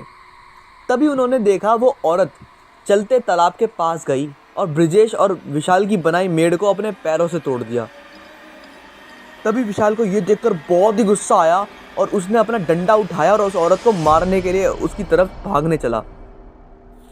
पर तभी उस औरत ने भी विशाल को देख लिया कि कोई उसको मारने के लिए आ रहा है, इसलिए वो भी वहाँ से भागने लगी। लेकिन हैरानी की बात तो ये थी कि औरत तालाब के अंदर की ओर भाग रही थी, पर वो पानी के नीचे नहीं जा रही थी, वो पानी के ऊपर ही भाग रही थी। ब्रिजेश दूर से खड़ा खड़ा बस उसे देख रहा था और विशाल को बार बार रुकने को बोल रहा था। पर पता नहीं विशाल को उस समय क्या हो गया था कि वो बिना रुके उस औरत के पीछे भागने लगा और भागते हुए तालाब में घुस गया और लगातार उस औरत के पीछे भागे जा रहा था। वो औरत अब लगभग तालाब के बीचों बीच आ गई थी, पर फिर भी वो पानी के बिल्कुल ऊपर ही चल रही थी और विशाल के पानी अब कमर से भी ऊपर आ गया था। फिर भी विशाल रुका नहीं, इसलिए ब्रिजेश भी भागता वो विशाल के पास आ रहा था और उसे आवाज़ लगाकर रोकने की कोशिश कर रहा था। पता नहीं, पर शायद विशाल को ब्रिजेश की आवाज़ सुनाई दे रही थी या फिर विशाल और कुछ हो गया था, जिसके कारण उसे कोई होश ही नहीं था और विशाल भागते भागते तालाब के इतने अंदर आ गया था कि अब बस उसका सर ही सर दिख रहा था। अब उस औरत ने भी भाग भाग कर तालाब पूरा कर लिया था और ब्रिजेश तालाब के बाहर से खड़े होकर विशाल को आवाज़ मारे जा रहा था, पर विशाल बिना रुके अब तालाब के इतने अंदर चला गया था कि वो पानी में पूरा गायब हो गया और अब ब्रिजेश को विशाल और वो औरत नहीं दिखाई दे रहे थे। विशाल तो अब पानी में पूरा डूब चुका था और वो औरत भी पता नहीं कहाँ गायब हो गई थी। ब्रिजेश बाहर ही खड़ा था, तभी ब्रिजेश के कंधे पर किसी ने हाथ रखा। ब्रिजेश पहले से ही बहुत डरा हुआ था क्योंकि उसने जो देखा था वो देखने के लायक नहीं था। फिर भी वो डरते हुए पीछे मुड़ा तो उसने देखा कि उसे देखकर उसकी आंखें फटी की फटी रह गईं। उसने देखा कि उसके कंधे पर उसी औरत ने हाथ रखा हुआ था जो अभी थोड़ी देर पहले तालाब के ऊपर भाग रही थी। पर इस बार उस औरत का चेहरा बड़ा ही खौफनाक लग रहा था। उसका चेहरा जगह जगह से फटा हुआ कटा हुआ था, पूरा सफ़ेद पड़ा हुआ था। तभी उस औरत ने अपना हाथ ब्रिजेश के कंधे से हटाकर उसके गले पर रख दिया और उसने अपने एक ही हाथ से उसका गला दबाने लगी। धीरे धीरे उस औरत ने अब ब्रिजेश का गला इतनी जोर से दबा दिया था कि ब्रिजेश की सांसें उखड़ने लगी थी और उसकी आंखों के आगे अब धीरे धीरे अंधेरा सा होने लगा था और देखते ही देखते ब्रिजेश की पूरी आंखें बंद पड़ गई थी। और जब सुबह उसकी आंखें खुली तो उसने देखा कि वो तालाब के पास बेहोश हो गया था और उसके गले से अभी भी खून बह रहा था, क्योंकि रात में जब उस औरत ने उसका गला दबाया था तो उसके नाखून ब्रिजेश के गले के अंदर घुस गए थे। पर तभी उसने तालाब की तरफ देखा तो उसके होश फिर उड़ गए, क्योंकि उसने देखा कि विशाल की लाश पानी के ऊपर ही तैर रही थी। और उस दिन के बाद से ब्रिजेश ने मछलियां ही पकड़नी छोड़ दी और बेचनी भी छोड़ दी। विनय आज अपनी पढ़ाई पूरी करके अपने गांव वापस लौट रहा था। गांव से शहर में पढ़ने के लिए विनय आया था और ग्रेजुएशन करके अपने गांव वापस लौट रहा था। उसने स्टेशन जाकर ट्रेन पकड़ी और बस यही सोच रहा था कि कैसे होंगे उसके घर वाले। इतने दिनों के बाद वो घर वापस लौट रहा है। उसका बड़ा मन था अपने भाई बहनों के साथ खेलने का, इसके लिए वो काफ़ी उत्साहित भी था। और लंबा सफ़र था, इसलिए उसने सोचा कि चलो कोई दिक्कत नहीं, अभी बुक ही पढ़ लेता हूँ। बुक पढ़ते पढ़ते ना जाने कैसे सफ़र बीत गया और कुछ घंटों के सफ़र के बाद आखिर विनय अपने गांव पहुंच गया। हरियाणा में एक छोटा सा गांव है, वहीं पर रहता है विनय। गांव में पहुंचते ही विनय को एक ज़बरदस्त झटका लगा, क्योंकि आज विनय के चाचा जी की मौत हो गई थी। उसके चाचा जी की मौत अचानक आज हुई थी, क्योंकि विनय कल जब ट्रेन में बैठा था तो उसने घर के लोगों से फ़ोन पर बात करी थी और तब घर में सब ठीक था। सुबह अंबाला स्टेशन पर ट्रेन से उतरा, तभी भी उसने घर में फ़ोन पर बात करी थी, लेकिन किसी ने कुछ बताया नहीं था। क्या पता घर के लोगों ने सोचा हो सफ़र कर रहा है, इस वजह से ना ही बताएं तो अच्छा है। लेकिन घर आकर सबने बात करने के बाद पता चला कि अभी अभी आधे घंटे पहले ही उसके चाचा जी की मौत हुई है। विनय काफ़ी हैरान था कि अचानक चाचा जी की मौत कैसे हो गई, क्योंकि उसके चाचा जी की ना कोई तबीयत खराब थी और ना ही किसी किस्म की बीमारी थी। बिल्कुल तंदुरुस्त तो थे उसके चाचा। और हैरानी का कारण एक और था, बिल्कुल अलग स्थिति में उसके विनय चाचा की मौत हुई थी। विनय के चाचा की आंखें बाहर निकल चुकी थी और जीभ जैसे बाहर को किसी ने खींच दी हो, इस तरीके से उसकी जीभ लटकी हुई थी। चेहरा भी देखने में लग रहा था जैसे लाल पड़ा हुआ हो। थोड़ी देर बाद विनय का परिवार और उसके पूरे गांव के सभी लोग उसके चाचा को शमशान घाट लेकर गए। अंतिम संस्कार पूरा करा। विनय भी आज दिल्ली से लौटा था और घर पहुंचते ही उस ऐसी घटना हुई कि उसे भी तुरंत चाचा के पार्थिव शरीर को लेकर शमशान घाट आना पड़ा। विनय के परिवार के और गांव के लोग जो शमशान घाट से वापस लौट रहे थे, लौटते हुए वो यही बातें कर रहे थे कि अब ना जाने किसकी जान लेगा वो। 2 साल में अब तक 300 लोगों की मौत हो चुकी है इस गांव में। विनय बस की सीट पर बैठे हुए सब लोगों की बात ध्यान से सुन रहा था। सबकी बात ध्यान से सुनकर विनय तुरंत बोला, कौन और किसकी जान लेगा? पीछे बैठे एक बुजुर्ग आदमी ने विनय को बताना चाहा, लेकिन तभी विनय के पिताजी ने तुरंत उस बुजुर्ग आदमी को मना कर दिया और कहा, कुछ नहीं विनय, कुछ नहीं, तुम बस बैठे रहो। और उन सभी को विनय को कुछ भी बताने से मना कर दिया। विनय बैठे बैठे बस यही सोच रहा था, ऐसा क्या है वहाँ और ये सब किसकी बातें कर रहे हैं और किसने 2 साल के अंदर इस गांव के 300 लोगों की जान ले ली। विनय इसी उधेड़-बुन में था, तभी बस सभी को लेकर गांव पहुंच गई। विनय घर में आकर भी इस बात को अपने दिमाग से निकाल नहीं पा रहा था कि आखिर क्या है ऐसा जो इतने लोगों की जान ले चुका है। विनय ने अपने घर में सबसे पूछने की खूब कोशिश करी, लेकिन किसी ने भी विनय को कुछ भी नहीं बताया। लेकिन विनय ने भी सोच लिया था, इसका पता तो मैं कर ही लूँगा और करके ही रखूँगा, आखिर क्या है।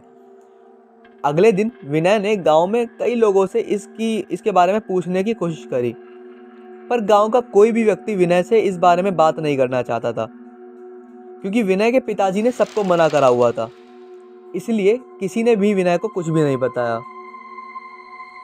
आखिरकार गांव के आखिर में एक चाचा जी रहते थे। विनय ने उनसे पूछा तो उन्होंने आखिर विनय को बता ही दिया। चाचा जी ने कहा, इस गांव को श्राप मिला हुआ है, वो श्राप अब तक सबको बारी बारी से मार देगा, वो किसी को नहीं छोड़ेगा।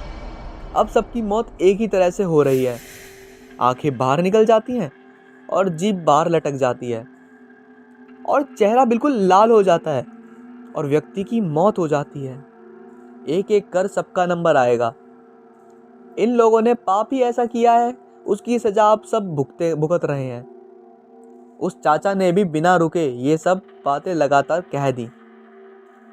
उस चाचा की बात खत्म होते ही विनय ने पूछा, कैसा श्राप और क्यों मरेंगे अब सब कौन है जो सबको मार रहा है, बताओ मुझे। विनय के बार बार पूछने पर फिर उस चाचा जी ने बताना शुरू किया। लगभग 2 साल पहले गांव में सुरेश और सकीना की मौत हुई थी। उसी का खामियाजा भुगत रहा है ये गांव। चाचा ने अपनी बात जारी रखते हुए कहा, आज से 2 साल पहले इसी गांव में रहने वाले सुरेश और सकीना से प्यार हो गया था। दोनों अलग अलग धर्म के थे, इसलिए गांव के लोगों ने दोनों को समझाने की बहुत कोशिश की। गांव में माहौल भी बहुत तनावपूर्ण हो रहा था। ऐसा लग रहा था कि गांव में अब 2 धर्म के बीच आपस में लड़ाई दंगे हो जाएंगे, जो आज तक कभी नहीं हुआ था। इस गांव में दोनों धर्म के लोग बहुत शांति और प्यार से रहते थे, लेकिन इन दोनों की वजह से गांव में बहुत अशांति फैली हुई थी। लेकिन सुरेश और सकीना को इन बातों से कोई मतलब नहीं था। वह अपने प्यार के माहौल में खोए हुए थे। उन्हें किसी से कोई मतलब नहीं था। वह कहते थे, चाहे कुछ भी हो जाए हम दोनों साथ में ही रहेंगे, चाहे आप लोग हमको गांव से निकालो या ना निकालो, लेकिन हम एक दूसरे का साथ कभी नहीं छोड़ेंगे। ऐसा लग रहा था कि बहुत गहरा प्यार था दोनों में। लेकिन गांव वालों के दबाव की वजह से सुरेश के घर वालों ने सुरेश को उसके घर से निकाल दिया। उसके बाद सुरेश और सकीना गांव से बहुत दूर बाहर रहने लग गए। लेकिन गांव वाले तो मानो इन दोनों की जान के पीछे ही पड़ गए हो। वो कह रहे थे, यहाँ जहाँ मिल जाओगे हम वहीं तुम्हें काट कर रख देंगे। तभी एक दिन एक बाजार में सकीना और सुरेश दोनों एक ढाबे में बैठकर समोसे खा रहे थे।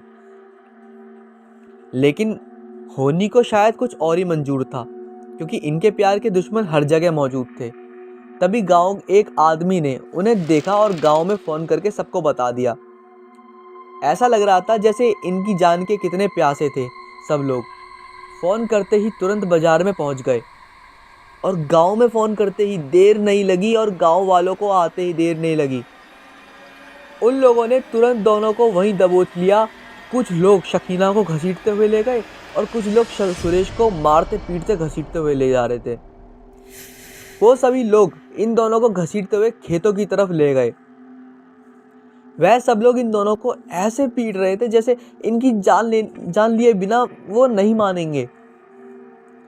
उन दोनों को सब गांव के लोगों ने मार मार कर अधमरा कर दिया।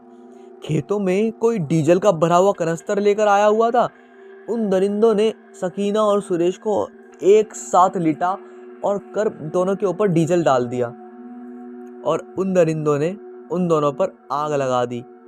सुरेश ने मरते मरते कहा, हम दोनों आपको श्राप देते हैं, मैं इस गांव में किसी को भी नहीं छोड़ूंगा और मैं सबको मार दूंगा। उसके 2 महीने बाद से ही गांव में मौत का तांडव शुरू हो गया। इन दोनों ने अब तक जिसकी भी जान ली है एक ही तरह से ली है। विनय ने उस चाचा की बात सुन तो ली, लेकिन इन चीज़ों पर उसका ज़्यादा कोई विश्वास नहीं था। पढ़ा लिखा था विनय और ऐसी किसी चीज़ों को नहीं मानता था, इसलिए उसने ठान लिया पता लगा कर रहेगा कौन है सुरेश और सकीना, जिसके नाम पर इन कारनामों को अंजाम दिया जा रहा है। विनय ने सोचा कोई है जो इनके नाम लेकर वो सब मौतें कर रहा है। इसलिए विनय रोज रात के 8 बजे आकर सकीना और सुरेश के घर बैठकर नजर रखने लगा। लेकिन कई दिनों तक नजर रखने पर भी विनय को कुछ ऐसा नहीं दिखा। पर एक दिन विनय रोज से थोड़ा जल्दी ही सकीना और सुरेश के घर पर आ गया। विनय एक पेड़ के किनारे बैठा हुआ था। तभी उसने देखा वही चाचा जिसने विनय को सुरेश और सकीना की कहानी बताई थी। उसने देखा वो चाचा अपने हाथ में एक प्लास्टिक की थैली में कुछ लेकर सुरेश और सकीना के घर का दरवाज़ा खोल के सीधा अंदर घुस गया। विनय ये देखकर समझ चुका था कि पूरे गांव को मूर्ख इसी ने बना रखा है। लेकिन विनय उस दिन वापस चला गया और क्योंकि उसने सोचा अगले दिन आकर फिर देखूंगा और ये कल भी आया तो पक्का यही चाचा इस पूरी कहानी घटना का जिम्मेदार है। अगली रात विनय फिर सुरेश और सकीना के घर पहुंच गया, उसी समय और उसी पेड़ के नीचे छुपकर उस चाचा का इंतजार करने लगा। थोड़ी ही देर में उसने देखा कि वही चाचा आज भी एक प्लास्टिक की थैली में कुछ लेकर सुरेश और सकीना के घर के अंदर घुस गया है। विनय को तो अब पक्का विश्वास हो गया था कि सारी मौत का जिम्मेदार यही चाचा है। उस दिन विनय वहां से चला गया और फिर तीसरी रात को विनय अपनी पूरी तैयारी के साथ आया। विनय आज सोचकर आया था कि इस चाचा का तो मैं आज काम तमाम करके रहूंगा। इस चाचा ने बहुत बेवकूफ़ बनाया है सबका। विनय यही सब सोच रहा था, तभी वो चाचा वहां आ गया। आज भी वो चाचा अपने हाथ में एक प्लास्टिक की थैली लेकर आया था। चाचा ने सुरेश के घर का दरवाज़ा खोला और घर के अंदर चला गया। उसके अंदर जाते ही विनय अपनी जगह से उठा और फिर भी वो भी सुरेश के घर के अंदर घुस गया। विनय भी आज अपनी पूरी तैयारी के साथ आया था। अंदर जाते ही विनय ने उस चाचा को दबोचा और विनय ने कहा, चाचा तुम्हारी जान मैं ले लूँगा आज, सभी मौत के जिम्मेदार तुम ही हो।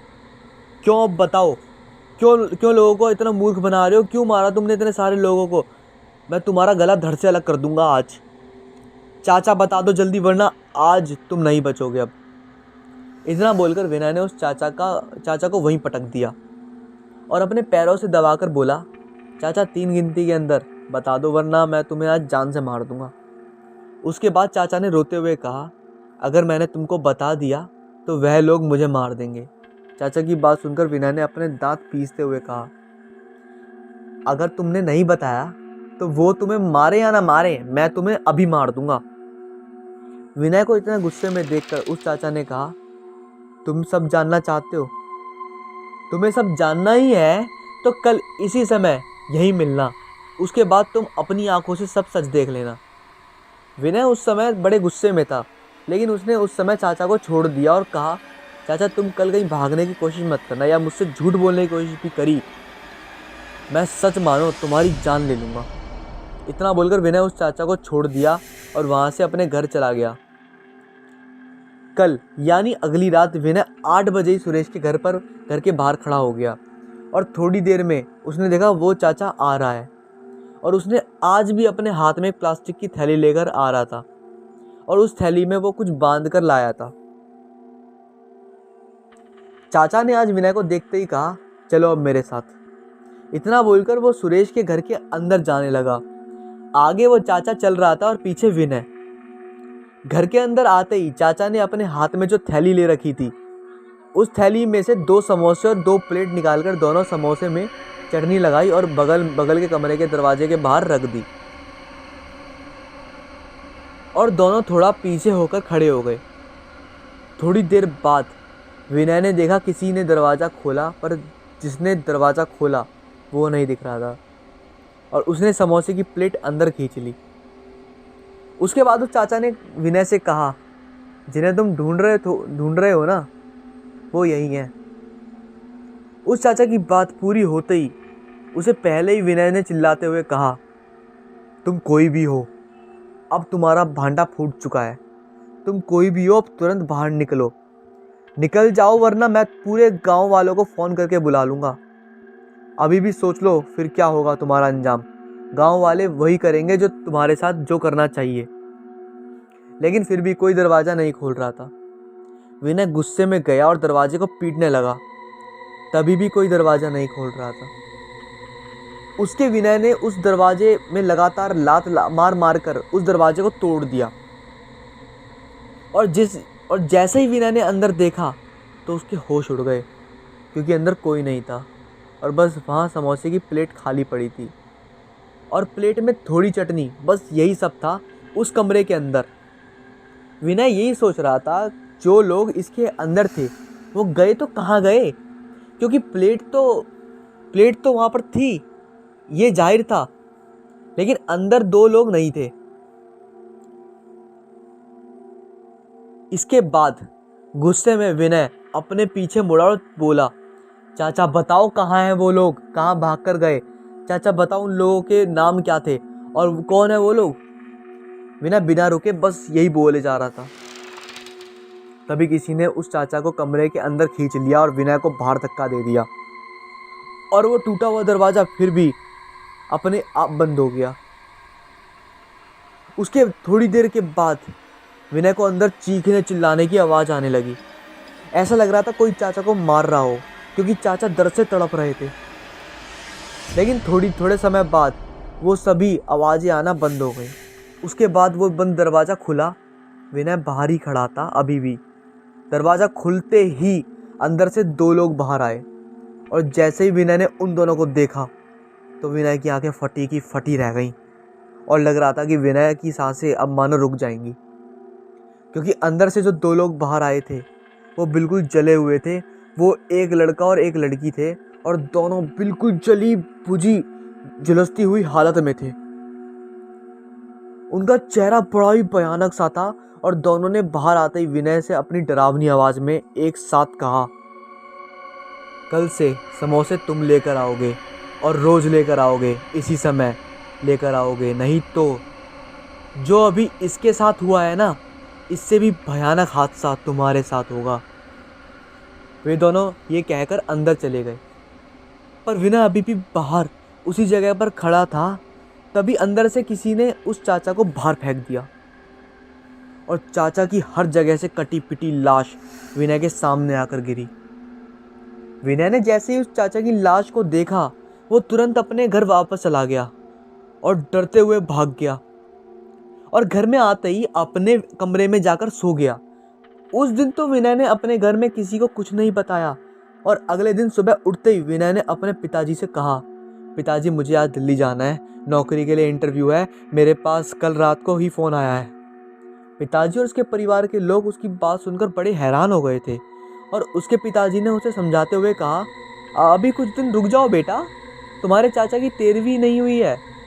अपने पिताजी की बात बीच में काटते हुए विनय ने कहा, नहीं पिताजी मुझे जाना ही पड़ेगा, बहुत ज़रूरी इंटरव्यू है। और इतना बोलकर उसने अपना सारा सामान वहाँ वगैरह सब कुछ पैक करा और घर से रेलवे स्टेशन की तरफ निकल गया। उसने सोचा दिल्ली के लिए जो भी पहली ट्रेन मिलेगी उसी में बैठकर मैं निकल जाऊंगा, तब देखता हूँ कौन मेरा क्या कर लेगा। कल रात वाली घटना भी विनय ने किसी को नहीं बताई थी। विनय स्टेशन पहुंचा तो पता चला कि दिल्ली के लिए जो पहली ट्रेन है वह रात 9 बजे की है। विनय सोच रहा था कोई बात नहीं, दिन भर यहीं बैठा रहूँगा और रात में ट्रेन आते ही सीधा दिल्ली पहुंच जाऊँगा। विनय ने पूरा दिन स्टेशन की बेंच पर बैठे ही निकाल दिया और जब रात के 9 बजते ही ट्रेन आई और विनय जाकर सीधा अपनी जगह पर बैठ गया। अभी ट्रेन थोड़ा ही दूर चली होगी तभी विनय के पास एक समोसा बेचने वाला आया और उसने विनय से कहा, साहब ये लो आपके 2 समोसे पैक कर दिए हैं, इसमें तीखी चटनी डाल दी है, ले जाओ अभी भी टाइम है, टाइम पर पहुंचा देगा तो जिंदा बच जाएगा। उस समोसे वाले की बात सुनकर अब विनय की हालत और ख़राब हो चुकी थी। विनय सोच रहा था इसको कैसे पता चला, लेकिन फिर भी विनय ने उसकी बातें नहीं मानी और गुस्से में बोला, मुझे नहीं जाना कहीं समोसा लेकर, तुम्हें मरने का शौक़ है या फिर तुम्हें देने का शौक़ है तो तुम जाओ। उसके बाद विनय दांत पीसते हुए बोला, अब जाओ यहाँ से।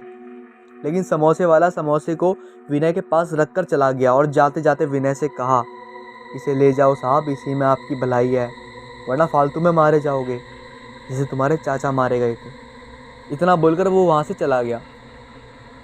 विनय ने सोचा जो भी हो जाए मैं तो नहीं जाकर देने वाला समोसे। इतना बोलकर विनय ने समोसे उठाकर खिड़की से बाहर फेंक दिए और कुछ समय बाद विनय दिल्ली पहुंच गया। और जैसे ही विनय ट्रेन से उतरते ही उसने सामने देखा तो उसकी आंखें फटी की फटी रह गईं, क्योंकि विनय के सामने ट्रेन से उतरते ही स्टेशन पर वही समोसे वाला खड़ा था। विनय ने सोचा ये वही समोसे वाला है क्या, वो जो रात को अंबाला स्टेशन पर मिला था, पर ये कैसे हो सकता है। विनय यही सब सोच रहा था तभी वो समोसे वाला विनय के पास आया और विनय से बोला, साहब जी क्यों फालतू में बेवकूफ़ी कर रहे हो, मरने का बहुत शौक है क्या तुमको, अभी भी समय है, जाओ समोसे दे आओ, एक दिन की गलती हो गई है, माफ़ी मांग लेना, माफ़ कर देंगे वो लोग, बच जाओगे नहीं तो मरने के लिए तैयार रहना। उस समोसे वाले ने इतना ही बोला था तभी किसी ने विनय को अपने हाथों से हिलाकर जगा दिया और विनय की आंखें खुली तो वो चौंक गया, क्योंकि वो अभी भी अंबाला स्टेशन पर था और वो बेंच पर ही बैठा हुआ था। यानी विनय ने ये जो देखा था, जो ये विनय के साथ सब कुछ जो हुआ था, ये सब एक भयानक सपना था। विनय अभी भी स्टेशन पर ट्रेन का इंतज़ार कर रहा था। विनय ने एक राहत की सांस ली ये सब जानने के बाद कि चलो वो सपना था। लेकिन विनय को जिसने उठाया था, विनय ने जैसे उसका चेहरा देखा, ये मान लो विनय के अंदर एक दिल दहला देने वाली, रोंगटे खड़े कर देने वाली एक करंट सा दौड़ गया, क्योंकि उसी समोसे वाले ने विनय को जगाया था और उस समोसे ने विनय को 2 समोसे देते हुए कहा कि साहब जी अभी भी आपके पास समय है, ये समोसा और ये तीखी चटनी ये जाके वहाँ दे आओ, वरना खामखा मारे जाओगे। विनय ये सब सोचते ही इतना डर गया जिसकी कोई हद नहीं। समोसे वाला इतना बोलकर वहाँ स्वागत चला गया, लेकिन विनय अभी भी गुस्से में था। उसने कहा चाहे कुछ भी हो जाए अब मैं समोसा देने तो जाऊँगा नहीं। इतना बोलकर विनय ने घड़ी में टाइम देखा तो 9 बज रहे थे और देखते देखते विनय की दिल्ली वाली ट्रेन भी आ गई। विनय बड़ी खुशी से भागते हुए ट्रेन में जाकर चढ़ गया और अपनी सीट पर तुरंत बैठ गया और कहने लगा, चलो कम से कम अब तो ट्रेन आई, अब मैं यहाँ नहीं रुकूंगा, यहाँ अब क्या कर लेगा वो मेरा। विनय बहुत खुश था और मन ही मन में सोच रहा था अब दिल्ली जाकर वहीं रहूँगा और कुछ सालों बाद आऊँगा जब सब शांत हो जाएगा। विनय ट्रेन में बैठे बैठे अपने ख्याल पुलाव पका रहा था और थोड़ी देर बाद ट्रेन का हॉर्न बजा और ट्रेन चल पड़ी। तभी विनय ने देखा कि ट्रेन की पूरी बोगी खाली पड़ी हुई थी और उस बोगी में सिर्फ एक सीट पर एक लड़की और एक लड़का बैठे हुए थे और पूरी ट्रेन खाली थी। विनय ने इस बारे में ज़्यादा नहीं सोचा और कहा, मुझे क्या, मुझे तो दिल्ली जाना है बस। अब ट्रेन को चले बड़ी ही देर हो गई थी और विनय खिड़की के बगल में ही बैठा हुआ था और खिड़की भी खुली हुई थी, पर उसे ऐसा लग रहा था जैसे ये जगह सब जानी पहचानी है। विनय ने थोड़ा ध्यान से देखा तो पता चला कि ट्रेन उसके गांव के अंदर ही है और गांव के अंदर ही घूम रही है।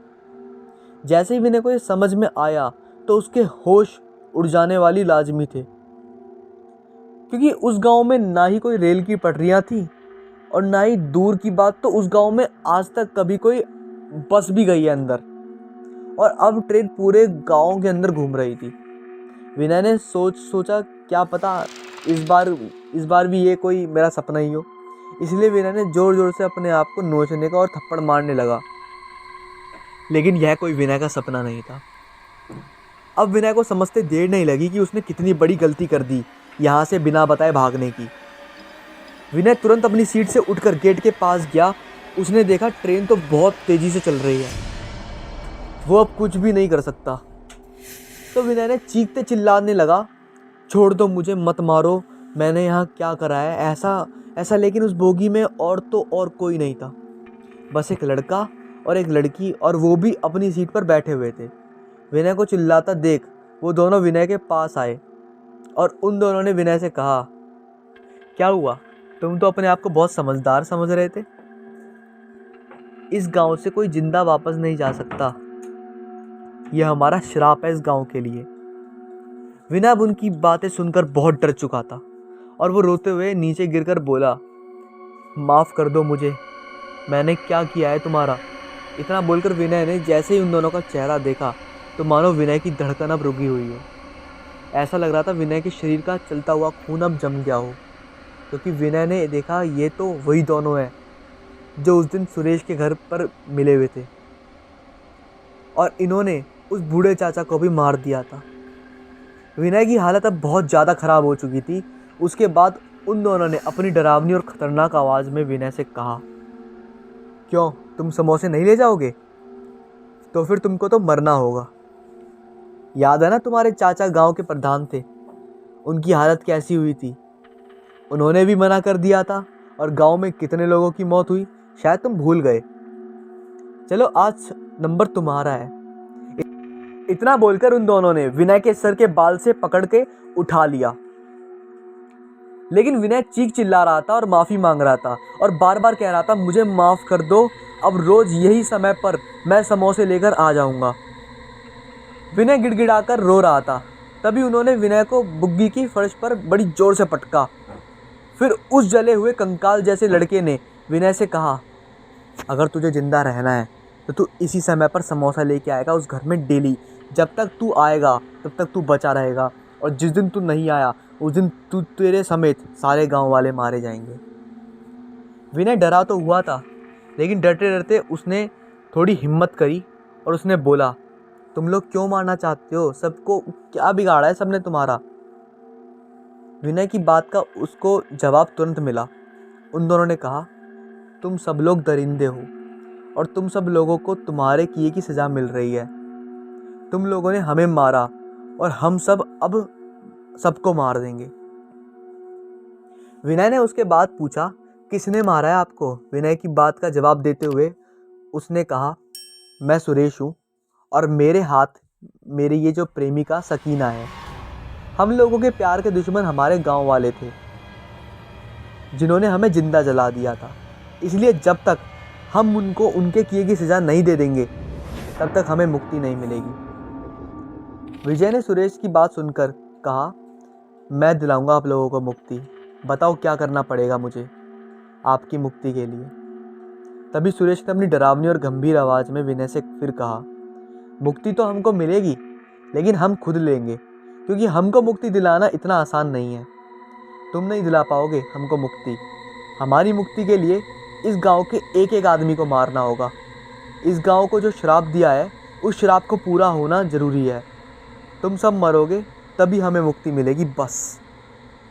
विनय ने एक बार और हिम्मत करते हुए कहा, लेकिन जिन लोगों ने आपके साथ ऐसा किया, कसूरवार तो बस वही लोग हैं ना, बाकी निर्दोष लोगों को क्यों मारना चाहते हो तुम?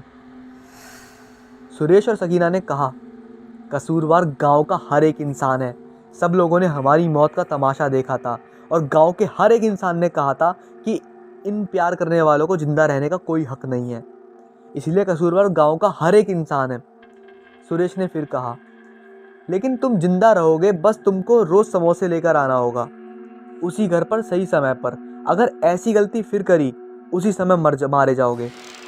इतना बोलकर विनय को चलती ट्रेन से सुरेश और सकीना ने नीचे फेंक दिया। लेकिन आश्चर्य की बात तो यह थी, जब विनय की थोड़ी देर बाद आंखें खुली तो विनय सुरेश के घर के बाहर खिड़की के पास बैठा हुआ था। यानी जो विजय को चलती हुई ट्रेन दिख रही थी वह सुरेश का घर था। लेकिन विनय समझ चुका था अब चालाकी नहीं, क्योंकि जान आज बड़ी मुश्किल से बची है। उसके बाद विनय ने अपने घर चला गया। विनय बता कर गया था कि वो शहर जा रहा है, इसलिए उसके घर आते ही घर के लोग कहने लगे, क्या हुआ विनय, तुम वापस आ गए और दिन भर कहाँ थे, इतनी रात को वापस आए? विनय ने उसकी बात का जवाब देते हुए कहा, मेरा मन नहीं हो रहा, मैं बाद में दिल्ली चला जाऊँगा। विनय की बात सुनकर घर के लोग भी शुक्र मना रहे थे, चलो ठीक है। उसके बाद उसके पिताजी ने कहा, अब तुम्हारे चाचा जी की 13वीं हो जाएगी, तभी घर जाना। विनय ने हाँ कह दिया। लेकिन विनय ने घर वालों को कुछ भी नहीं बताया जो सब उसके साथ घटा हुआ था, और विनय जाकर बिस्तर पर लेट गया। लेकिन इतना कुछ होने के बाद अब विनय को नींद आने लगी थी। विनय लेटे हुए बस यही सोच रहा था, आज तो बड़ी मुश्किल से बचा हूँ। लेकिन उसे समझ नहीं आ रहा, क्योंकि गया था तो मैं रेलवे स्टेशन, और वहाँ से ट्रेन पकड़ी। ट्रेन पर बैठा ट्रेन भी चल रही थी। फिर ऐसा कैसे हो सकता है कि जब उन लोगों ने मुझे ट्रेन से नीचे फेंक दिया तो मैं गांव में ही था और सुरेश के घर पर था। इसी उधेड़-बुन में विनय बिस्तर पर पड़ा हुआ था, क्योंकि आश्चर्यजनक बात हो रही थी। लेकिन विनय ने यह भी सोच लिया था कि इस गांव को तो अब वो ही इस श्राप से आज़ाद कराएगा। और विनय ने कहा, जब तक इस गांव को मैं मुक्त नहीं करा लूँगा, अब तब तक मैं यहाँ से नहीं जाऊँगा, चाहे कुछ भी हो जाए। अब मैं अपने गांव के लोगों को मरते हुए नहीं देख सकता। फिर अगले दिन विनय सुरेश और सकीना के बताए अनुसार समोसे लेकर शाम को 7 बजे सुरेश के घर जाता है और उस कमरे में समोसे रखकर आ जाता है। लगातार ऐसा कई दिनों तक चला और गांव में भी सब कुछ ठीक था। साथ ही साथ विनय इस प्रयास में भी था कि वो गांव को कैसे शाप मुक्त करा सके। सब कुछ सही चल रहा था, तभी एक दिन विनय शाम को 7 बजे समोसे लेकर सुरेश के घर पर जाता है। समोसे वहां रखकर वापस आ ही रहा था, तभी उसे खबर मिलती है कि विनय के घर के पास में एक ताऊजी रहा करते थे और आज उनकी मौत हो गई। मौत का कारण वही, बिल्कुल उसी के अंदाज में ताऊजी की मौत की तरह था। जैसे ही विनय ने ये बात सुनी तो उसे अब अपने आप पर बहुत गुस्सा आ रहा था, क्योंकि वो रोज उसके लिए समोसे लेकर जा रहा था, फिर भी वह गांव में किसी न किसी की जान ले रहा है। और अब उस ताऊजी का अंतिम संस्कार करने के लिए सब लोग जा रहे थे, और अब तो गांव के लोगों को उसकी आदत पड़ चुकी थी, क्योंकि हर 10-15 दिन में किसी न किसी की जान जा रही थी। आज अंतिम संस्कार में विनय भी शामिल था। और रात हुई और विनय समोसे लेकर फिर गया, लेकिन समोसे रखते ही विनय जोर जोर से चिल्लाने लगा, अब तो मैं रोज़ समोसे लेकर आ रहा हूँ, तो तुम अभी भी लोगों की जान क्यों ले रहे हो? अब तो छोड़ दो सबको। विनय का इतना कहना ही था कि विनय के सामने तुरंत सुरेश और सकीना आ गए, अपनी जलती भुनी झुलसी हुई हालत में। दोनों आकर विनय के सामने खड़े हुए और एक डरावनी आवाज़ में बोलने लगे, तुमको अपनी जान प्यारी है या सबकी? तुम भी अभी तक जिंदा हो जब तक समोसे लेकर आ रहे हो, वरना तो सबको इस गांव में सबका नंबर आएगा बारी बारी से। इतना ही बोलकर वो दोनों तुरंत विनय की आंखों के सामने से ओझल हो गए। विनय करता भी तो क्या करता, रोता और अपने आप को कोसता हुआ वापस चला गया। लेकिन विनय ने सोच लिया था अब शांत तो बैठना नहीं है, हार नहीं मानूंगा चाहे कुछ भी हो जाए। इसलिए विनय इन चीज़ों के बारे में अब हर जगह पढ़ने लगा। इंटरनेट में तरह तरह की जानकारी जुटाने लग रहा था कि कैसे छुटकारा मिले इन सब ऐसे शराब से इस गांव को। और विनय ने एक दिन सुबह जल्दी उठा और अपने गांव से दूर दूसरे गांव में गया। विनय को पता चला था कि यहाँ कुछ बाबा तांत्रिक रहते हैं जो थोड़ा भूत प्रेत के बारे में जानकारी रखते हैं। विनय की इतनी सारी खोज के बाद तो यह पता चल चुका था कि अगर शराब से मुक्त करना है गांव को तो सुरेश सकीना को पहले मुक्ति दिलानी होगी। इसलिए उस गांव में जाते ही विनय ने एक जाने माने बाबा को ढूंढ लिया। इन बाबा का नाम था जनकसान, जिनकी लोगों में बहुत सारी चर्चा थी। विनय बाबा के पास गया और जाते ही रोने लगा और बाबा के पैरों में गिरकर उसने कहा, बाबा अब आप ही हमारे गांव को बचा लीजिए। हमारे गांव में हर दिन मौत का खेल हो रहा है, क्योंकि वो हमारे गांव में किसी को नहीं छोड़ेगा। धीरे धीरे उसने आधी आबादी ख़त्म कर दी है। बाबा ने विनय की बात बहुत शांति से सुनी और फिर कहा, अच्छा तुम उसी गांव से आए हो? वहाँ के लोगों को तो मैंने पहले भी समझाया था, लेकिन वहाँ के लोग भी तो मानते नहीं है यार। बाबा की बात सुनकर विनय ने कहा, बाबा आप पहले भी सुना है आपने हमारे गांव के बारे में? हमारे गांव के बारे में आप जानते हैं यानी? फिर विनय का जवाब देते हुए बाबा ने कहा, इस गांव के बारे में 2 साल पहले ही सुना था और 2 साल पहले से ही सुन रहे हैं। हम गांव के कई लोग और आए और हमारे पास आकर अपनी समस्या से छुटकारा पाने के लिए मैंने उन लोगों को कहा सुरेश और सकीना का अंतिम संस्कार विधि विधान से करना होगा, तब उनको मुक्ति मिल जाएगी। उस गांव के लोग भी श्राप से बच पाएंगे। लेकिन सुरेश के पिता और सकीना के घर वाले कह रहे थे हम उनके लिए पूजा नहीं कराएंगे, क्योंकि हमने उनसे अपने सारे रिश्ते नाते तोड़ लिए थे। इसलिए ना वह हमारे लिए मर गए हैं और ना हम उनके लिए कुछ हैं। वो हमारे लिए पूरी तरह मर चुके हैं। गांव के लोगों ने कई बार सुरेश के पिताजी को समझाया, लेकिन वह कह रहे थे मैं सुरेश के लिए पूजा नहीं कराऊंगा। बाबा की सारी बातें सुनकर विनय ने कहा, बाबा कोई ना कोई उपाय जरूर करो, बचा लो हमारे इस गांव को उस भयानक श्राप से। बाबा ने विनय की ऐसी हालत देखी तो बाबा ने कहा, उपाय तो है और समय भी बहुत अच्छा है। अभी 3 दिन बाद अमावस और अमावस की रात सभी भूत प्रेत और पितरों की शक्ति बढ़ जाती है और मौका भी सही होता है इनको प्रसन्न करने का। इसलिए अगर सुरेश के पिताजी मान जाते हैं तो विधि विधान से सभी अंतिम संस्कार पूरा करके उस गांव को बचाया जा सकता है। बाबा ने अपनी बात जारी रखते हुए कहा, इसलिए अभी तुम्हारे पास 3 दिन और 3 दिन में गांव वालों को कहकर सुरेश और सकीना के घर वालों को राजी कर लो अंतिम संस्कार के लिए। विनय ने बाबा को शुक्रिया कहा और वहाँ से तुरंत अपने गांव की ओर लौट गया। गांव आते ही विनय बस वही सोच रहा था सुरेश की अंतिम क्रिया और कर्म के लिए सुरेश के पिताजी को कैसे राजी किया जाए। विनय को यह तो पता था गांव के सब लोग बोलेंगे तभी सुरेश के पिताजी राजी होंगे इस काम के लिए।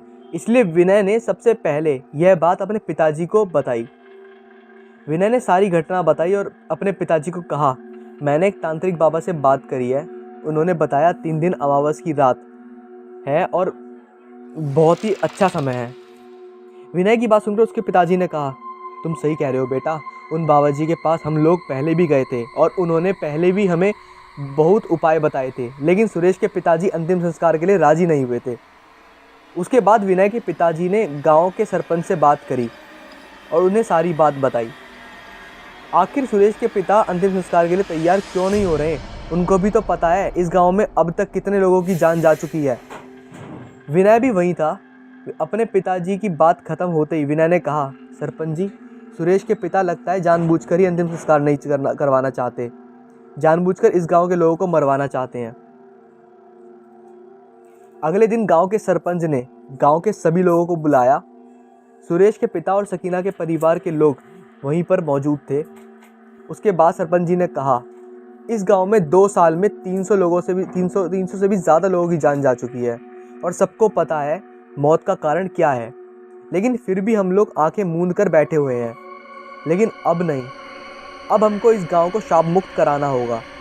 इसलिए मैं और मेरे सभी पांचों सरपंचों का कहना है कि पूरे गांव का भी यही मानना है कि अब 2 दिन बाद अमावस की रात आने वाली है।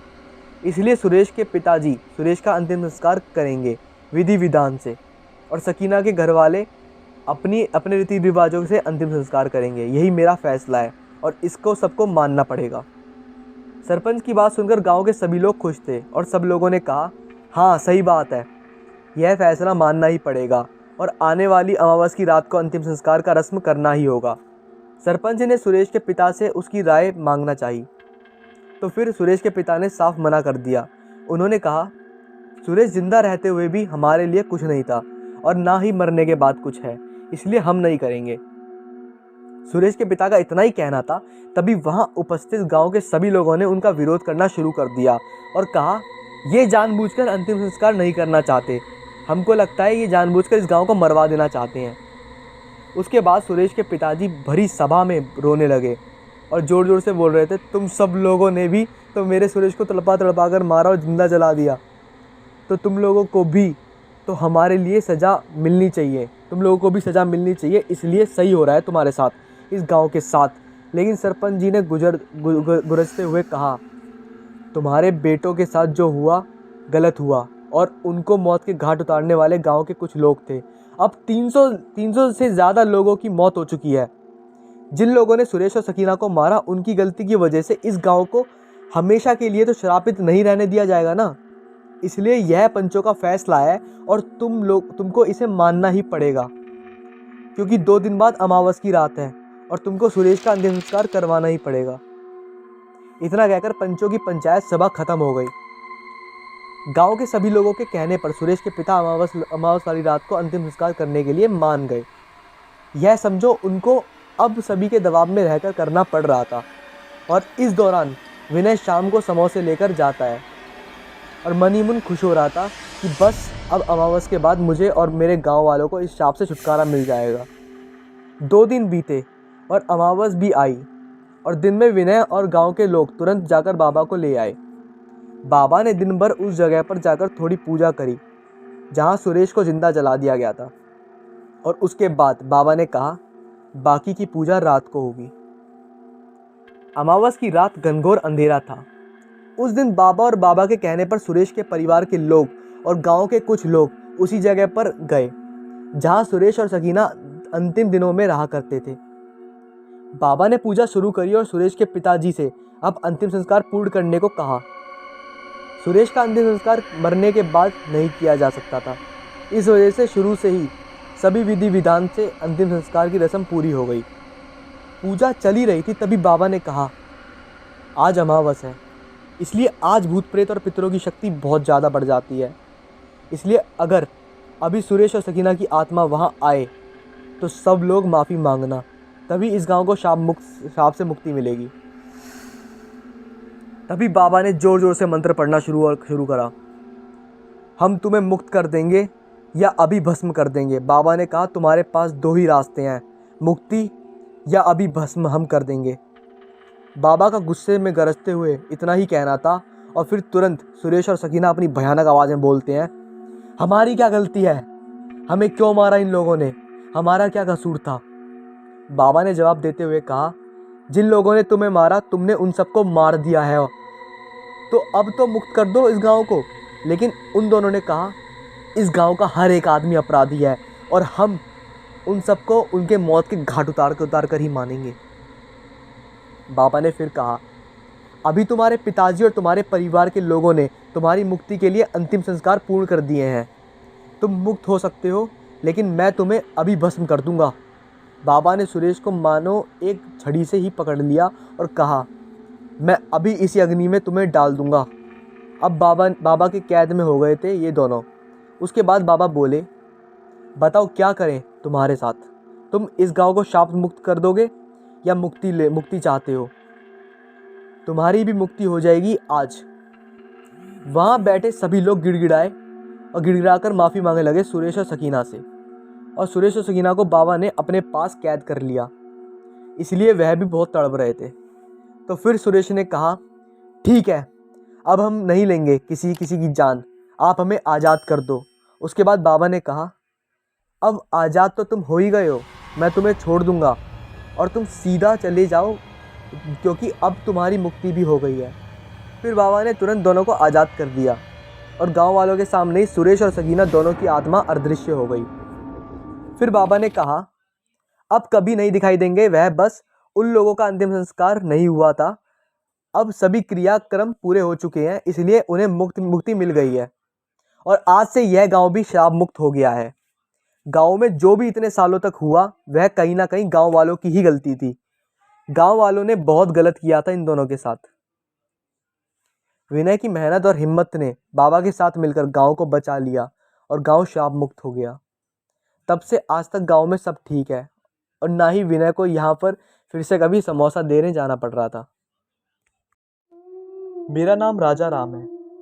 मैं एक ट्रक ड्राइवर हूँ और मेरा रोज का काम था रात में ट्रक चलाना, इसलिए मुझे भूतों पर बिल्कुल विश्वास नहीं था, क्योंकि मैं उस दिन से पहले कभी कोई वैसी चीज़ नहीं देखी थी कि मैं भूतों पर विश्वास कर सकूं। पर इस रात मेरे साथ कुछ ऐसा हुआ कि उस दिन को याद करके मेरी रूह कांप जाती है। ये बात आज से लगभग 2 साल पहले की है, जब मैं और मेरा हेल्पर राजू हम सहारनपुर से 5000 ईंटें भरकर देहरादून ला रहे थे। लगभग रात के 11 बजे मैं और मेरे हेल्पर ने सोचा पहले कुछ खा लिया जाए, फिर आगे चलेंगे। इसलिए मैंने हाईवे के बगल में एक ढाबा था, उसमें जाकर अपना ट्रक खड़ा करा और फिर वहीं खाना खाकर जैसे ही हम उठकर जाने लगे, तभी उस ढाबे वाले ने मुझे पूछा, अरे उस्ताद, किस तरफ जा रहे हो और जा कहाँ रहे हो आप? उस ढाबे वाले की बात का जवाब देते हुए मैंने कहा, बस भाई जी देहरादून तक ही जा रहे हैं।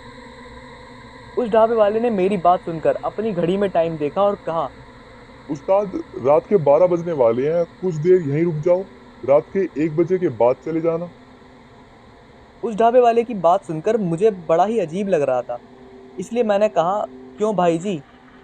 मेरी बात का जवाब देते हुए उस ढाबे वाले ने कहा, क्योंकि उस्ताद, कोई भी रात के 12 बजे के बाद 1 किलोमीटर आगे जो बरगद का पेड़ है उसे पार नहीं कर सकता। और उस बरगद के पेड़ से 1 किलोमीटर आगे एक और बरगद का पेड़ है, वहां से भी कोई उस बरगद के पेड़ को पार नहीं कर सकता। मैं वहाँ खड़े खड़े उस ढाबे वाले की सारी बातें सुनने के बाद मैंने कहा, अरे नहीं भाई, मैं नहीं रुक सकता यहाँ। मुझे ये जो ईंट है जल्दी ही देहरादून पहुँचानी है और वैसे भी मुझे इन सब बातों पे बिल्कुल विश्वास नहीं है। मैंने इतना बोलकर मैं ट्रक की ओर जाने को जैसे ही मुड़ा तो उस ढाबे वाले ने मुझे एक बार और कहा, उस्ताद, तुम जा तो रहे हो, पर उस बरगद के पेड़ को पार नहीं कर सकते। मैंने भी उसका जवाब देते हुए कहा, चलो देख लेंगे। इतना बोलकर मैं अपने ट्रक में अपने हेल्पर के साथ बैठा ही होऊंगा और मैंने अपना ट्रक स्टार्ट करा और चल दिया देहरादून। मैं अभी ढाबे से लगभग आधा किलोमीटर आगे गया ही होऊंगा, तभी मैंने देखा आगे पुलिस ने रास्ता बंद करा हुआ था। मैं थोड़ा और आगे गया और मैंने अपने ट्रक के शीशे को नीचे कर दिया और नीचे करते ही मैं उस पुलिस वाले से बोला कि सर, रास्ता क्यों बंद कर रखा है आपने?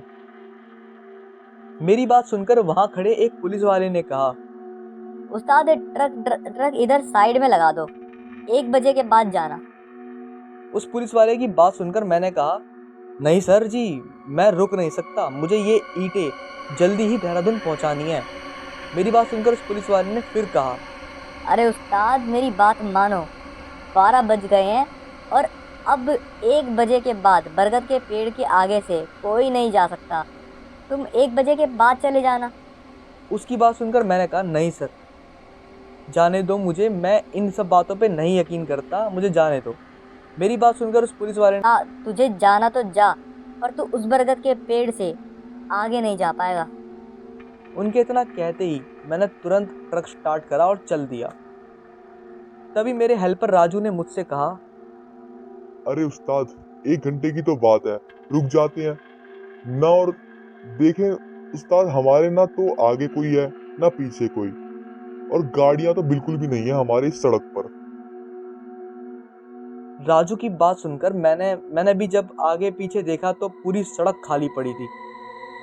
मैं लगभग 20 सालों से ट्रक चलाता हूँ, पर मैंने अभी तक कभी भी ऐसे पूरे हाईवे खाली नहीं देखा था जैसा आज था। अब तो मुझे भी लगने लगा था कि मुझे वहाँ रुक जाना चाहिए था, पर अब मैं रुक भी नहीं सकता, क्योंकि मेरे साथ मेरा हेल्पर राजू भी था और मैं नहीं चाहता था कि उसे पता चले कि मैं अब थोड़ा डरा हुआ हूँ और मैं लगातार ट्रक को चला रहा था। तभी एकदम से सब उल्टा हो गया और मेरा सर सीधा ट्रक की छत में लगा। बाहर का सब दृश्य भी उल्टा हो रहा था। मुझे कुछ समझ में नहीं आ रहा था कि ये हो क्या रहा है। तभी राजू ने मुझसे कहा, उस्ताद, अपना ट्रक पलट गया है। पर ये कैसे हो सकता है, क्योंकि हमारा ट्रक तो बिल्कुल सही चल रहा था और ना ही हमारे ट्रक का कोई एक्सीडेंट हुआ था। यही सब सोचते हुए मैं और राजू किसी तरह ट्रक से बाहर निकले तो हमारी आंखें फटी की फटी रह गई। मुझे तो अपनी आंखों पर विश्वास ही नहीं हो रहा था, क्योंकि हमारा ट्रक बिल्कुल उल्टा हुआ रखा था।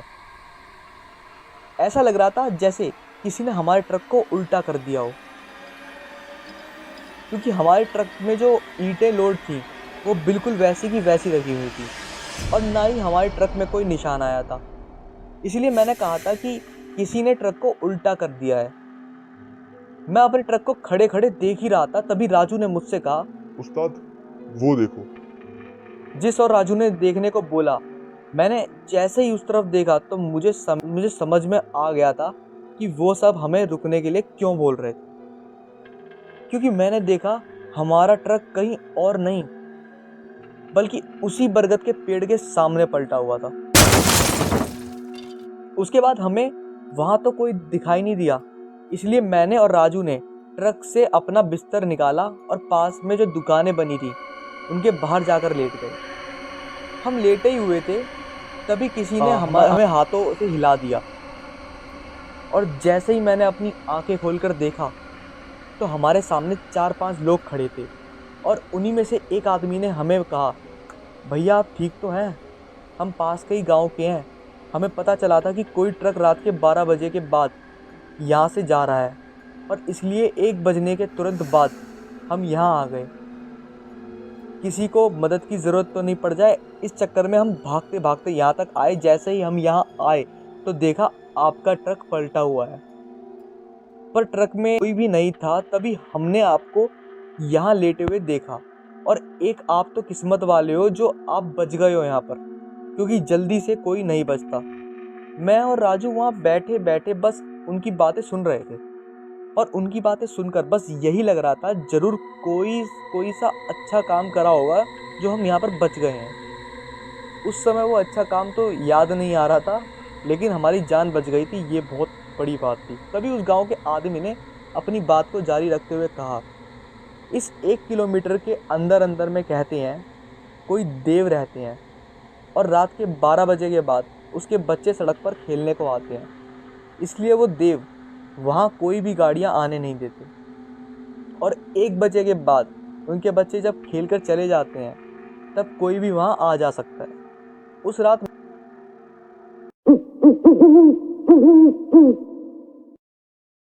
रात के 10 बजे ऑफिस से लौटते वक्त निखिल अपने करीबी दोस्त रॉबर्ट की कब्र पर फूल चढ़ाने कब्रिस्तान पहुंचा। कब्रिस्तान के सामने अपनी कार पार्क करके उसने कब्रिस्तान पर एक नज़र डाली।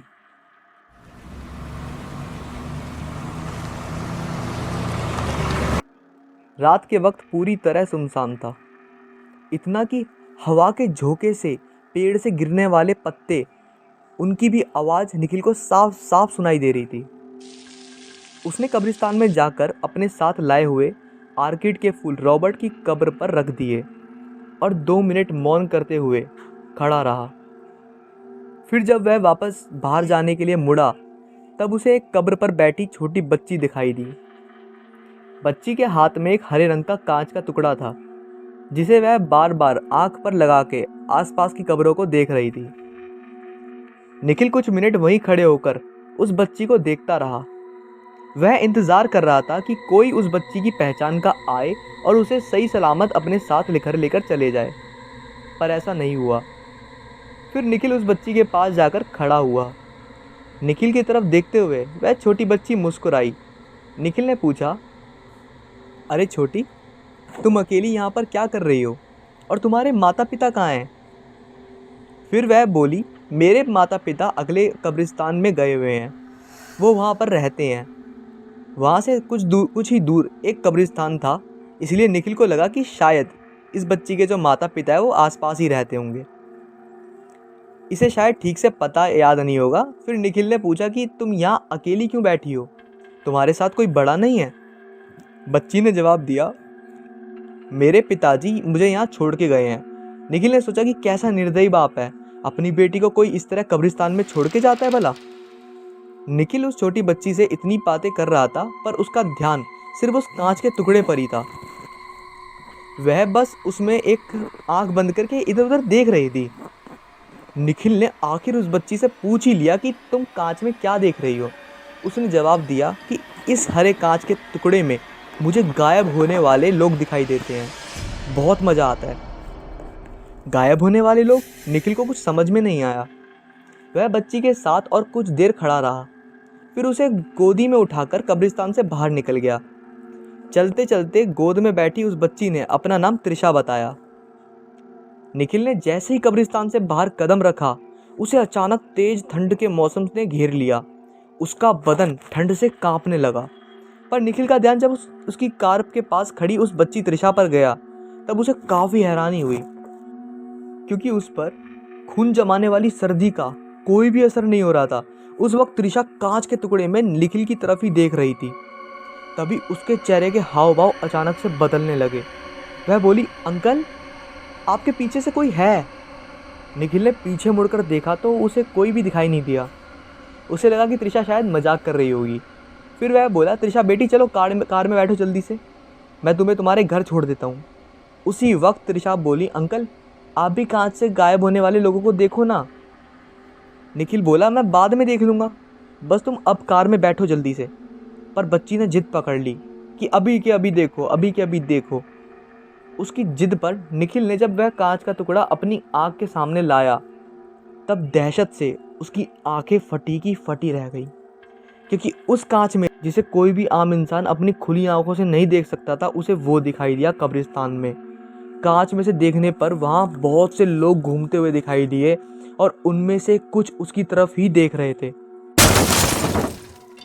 और जब उसी कांच के टुकड़े से उसने अपने आसपास नजर डाली, तो 3 बदसूरत जले हुए प्रेत निखिल को घेर कर खड़े थे, और त्रिशा की जगह उसे एक छोटा पिशाच दिखाई दे रहा था, जो उसकी तरफ देखते हुए अपनी लाल टपका रहा था। ये सब कुछ उसे कुछ सेकंड में ही दिखा था। वह अपने साथ गोद में किसको उठा लाया था, ये सोचकर वह डर से अधमरा हो गया। उसने तुरंत कांच फेंक दिया और भागने के लिए कार का दरवाज़ा खोलने लगा। तभी उसे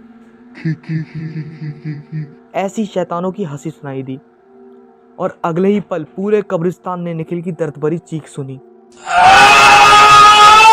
क्योंकि वह छोटा पिशाच निखिल की पीठ पर बैठा हुआ था और अपने नुकीले दांतों से उसने निखिल की गर्दन में 2 इंच अंदर घुसाए हुए दांतों से उसका खून बड़े चाव से पी लिया। जब निखिल के शरीर का खून खत्म हुआ, तब वह निष्प्राण होकर जमीन पर गिरा। फिर कब्रिस्तान से निकले चुड़ैल और प्रेतों ने उसके शरीर का मांस नोच नोच कर खाया और अपनी भूख मिटाई।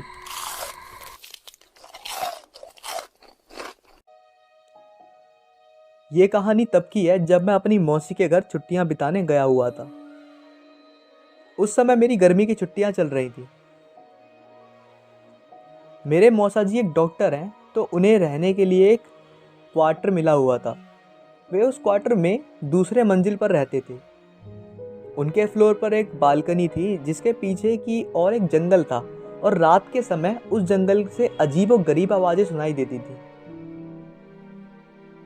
ऐसे ही एक दिन की बात है, जब हम सभी खाना खाकर रात में बालकनी में बैठे हुए थे, कि तभी मेरी मौसी का लड़का हमसे कहने लगा कि किसी में हिम्मत है, यानी किसी में इतनी हिम्मत है कि वो रात के इस समय में इस जंगल के अंदर जाए। हम सब हंसने लगे और उससे कहने लगे कि क्या फालतू की बात कर रहा है, भला कोई इस जंगल में इतनी रात में क्यों जाएगा, कहीं कोई जंगली जानवर मिल गया तो शामत पक्की है। सब हंसने लगे। वो बोला कि मैं मजाक नहीं कर रहा। मेरे स्कूल के दोस्त बताते हैं कि एक बार ऐसे ही एक लड़का उस जंगल में चला गया, फिर उसका कभी कुछ पता नहीं चला। गांव के लोग बताते हैं कि उस लड़के को अपने पिता के जंगल में बुलाने की आवाज आई थी, और उनकी आवाज के पीछे पीछे उस जंगल में चला गया वो, और फिर तभी किसी ने उसे नहीं देखा। मैं हंसने लगा कि ये तो झूठी कहानी है। अगर वो लड़का लौटा ही नहीं तो लोगों को किसने बताया कि आवाज़ उसके पिता की थी। वो बोला क्योंकि उसके पिता उससे थोड़ी दूरी पर थे और उन्होंने भी वही आवाज़ सुनी थी, मतलब उनको बुलाने की। उनकी ही आवाज़ में कोई उनके बेटे को अपनी ओर पुकार रहा था। जब वे दौड़कर वहां पहुंचे तो उन्होंने देखा कि वहां पर उनका बेटा नहीं है, इसलिए कोई भी उस जंगल की ओर नहीं जाता। मैं अपने मौसेरे भाई की यह कहानी सुनकर हंसने लगा कि वह क्या बात कर रहा है, जंगल का भूत जो लोगों को गायब कर दे। फिर हम सभी उठकर टीवी देखने लगे और थोड़ी देर बाद मैं उस बालकनी में जाकर थोड़ी फ्रेश हवा लेने लगा। रात का समय में उस जगह अच्छी खासी हवा चल रही थी और मैं उस जंगल की ओर मुंह करके देखने लगा कि आखिर कौन होगा वो। क्या वो सच था? कि तभी मैंने अपने मौसेरे भाई को उस जंगल के किनारे खड़े देखा। वो मेरी ओर नजरें कर कर हंस रहा था और मुझसे इशारे में कह रहा था कि तुम भी यहाँ आओ। मैं चौंक गया कि अभी तो वो टीवी देख रहा था, फिर नीचे कैसे पहुंच गया। मैंने पीछे मुड़कर देखा, वो वहां नहीं था, तो मुझे लगा कि शायद ये नीचे चला गया है और मुझे नीचे बुला रहा है। वो अब मुझसे बोला कि अरे देख क्या रहा है, नीचे आओ, थोड़ा सैर करते हैं। मैंने सोचा चलो थोड़ा घूम ही लेते हैं। मैं नीचे जाने के लिए दरवाजे तक गया कि तभी मैंने देखा कि मेरा भाई तो टॉयलेट से बाहर आ रहा है। ये देखकर मैं चट्टा बट्टा रह गया कि मेरे रोंगटे ही खड़े हो गए कि मैं बस यही सोच रहा था कि अगर ये यहाँ है तो वो नीचे कौन था। मैं उससे बोला कि तुम तो नीचे थे, इस बाथरूम में कब आए? वो बोला कि मैं तो यहीं था, मैं तो बाथरूम गया ही नहीं था, तुम क्या बोल रहे हो? मैं उससे बोला कि मैंने अभी अभी तुम्हें जंगल के किनारे खड़ा हुआ देखा था और तुम तो मुझे बुला रहे थे। वो बोला मजाक मत करो, तुम्हें क्या लगता है मैं डर जाऊंगा? मुझे पता है कि तुम मुझे डराने का प्रयास कर रहे हो, पर मैं नहीं डरने वाला। इतना कहकर वो टीवी देखने चला गया। मुझे यकीन नहीं हो रहा था कि ये मैंने अभी क्या देखा। उसी रात मैं जब सो रहा था तब किसी को मुझे पुकारने की आवाज़ आ रही थी। वो जो भी था मुझसे कह रहा था कि तुम्हारा कब से इंतज़ार कर रहा हूँ, तुम तो आए ही नहीं, देखो जल्दी आओ, फिर हम दोनों साथ में इस जंगल के अंदर घूमने चलेंगे। इस बार ये आवाज़ मेरे भाई जैसी नहीं थी, बल्कि किसी ऐसे बूढ़े आदमी की थी जो काफ़ी लंबा होगा और मुझसे काफ़ी ज़्यादा जिसने कभी काफ़ी ज़्यादा सिगरेट पिया होगा। रात भर मुझे उसकी आवाज़ें आने लगी और फिर जब मैंने सबको ये वाली बात बताई तो सबने मुझसे कहा कि ऐसा होना यहाँ आम बात है, तुम उस बात पे ध्यान मत दो बिल्कुल भी, अपना काम करो और भूल कर भी जंगल की ओर मत जाना। उसके बाद कुछ दिनों बाद भी मुझे उस जंगल की ओर से आवाज़ आती रही, फिर वो आवाज़ें आना रुक गईं। इस घटना के कुछ दिनों बाद मेरे पापा मुझे लेने आ गए थे, क्योंकि मेरी गर्मियों की छुट्टियां भी ख़त्म होने वाली थी। उस जंगल में रहने वाले लोग बताते हैं कि ये जो आवाज़ें थी ना, ये छलावा की आवाज़ें थी। ये छलावा आवाज़ें निकाल के लोगों को मारने के लिए बुलाता था और जो कोई भी उसके पीछे जाता है वो फिर कभी लौट के नहीं आता।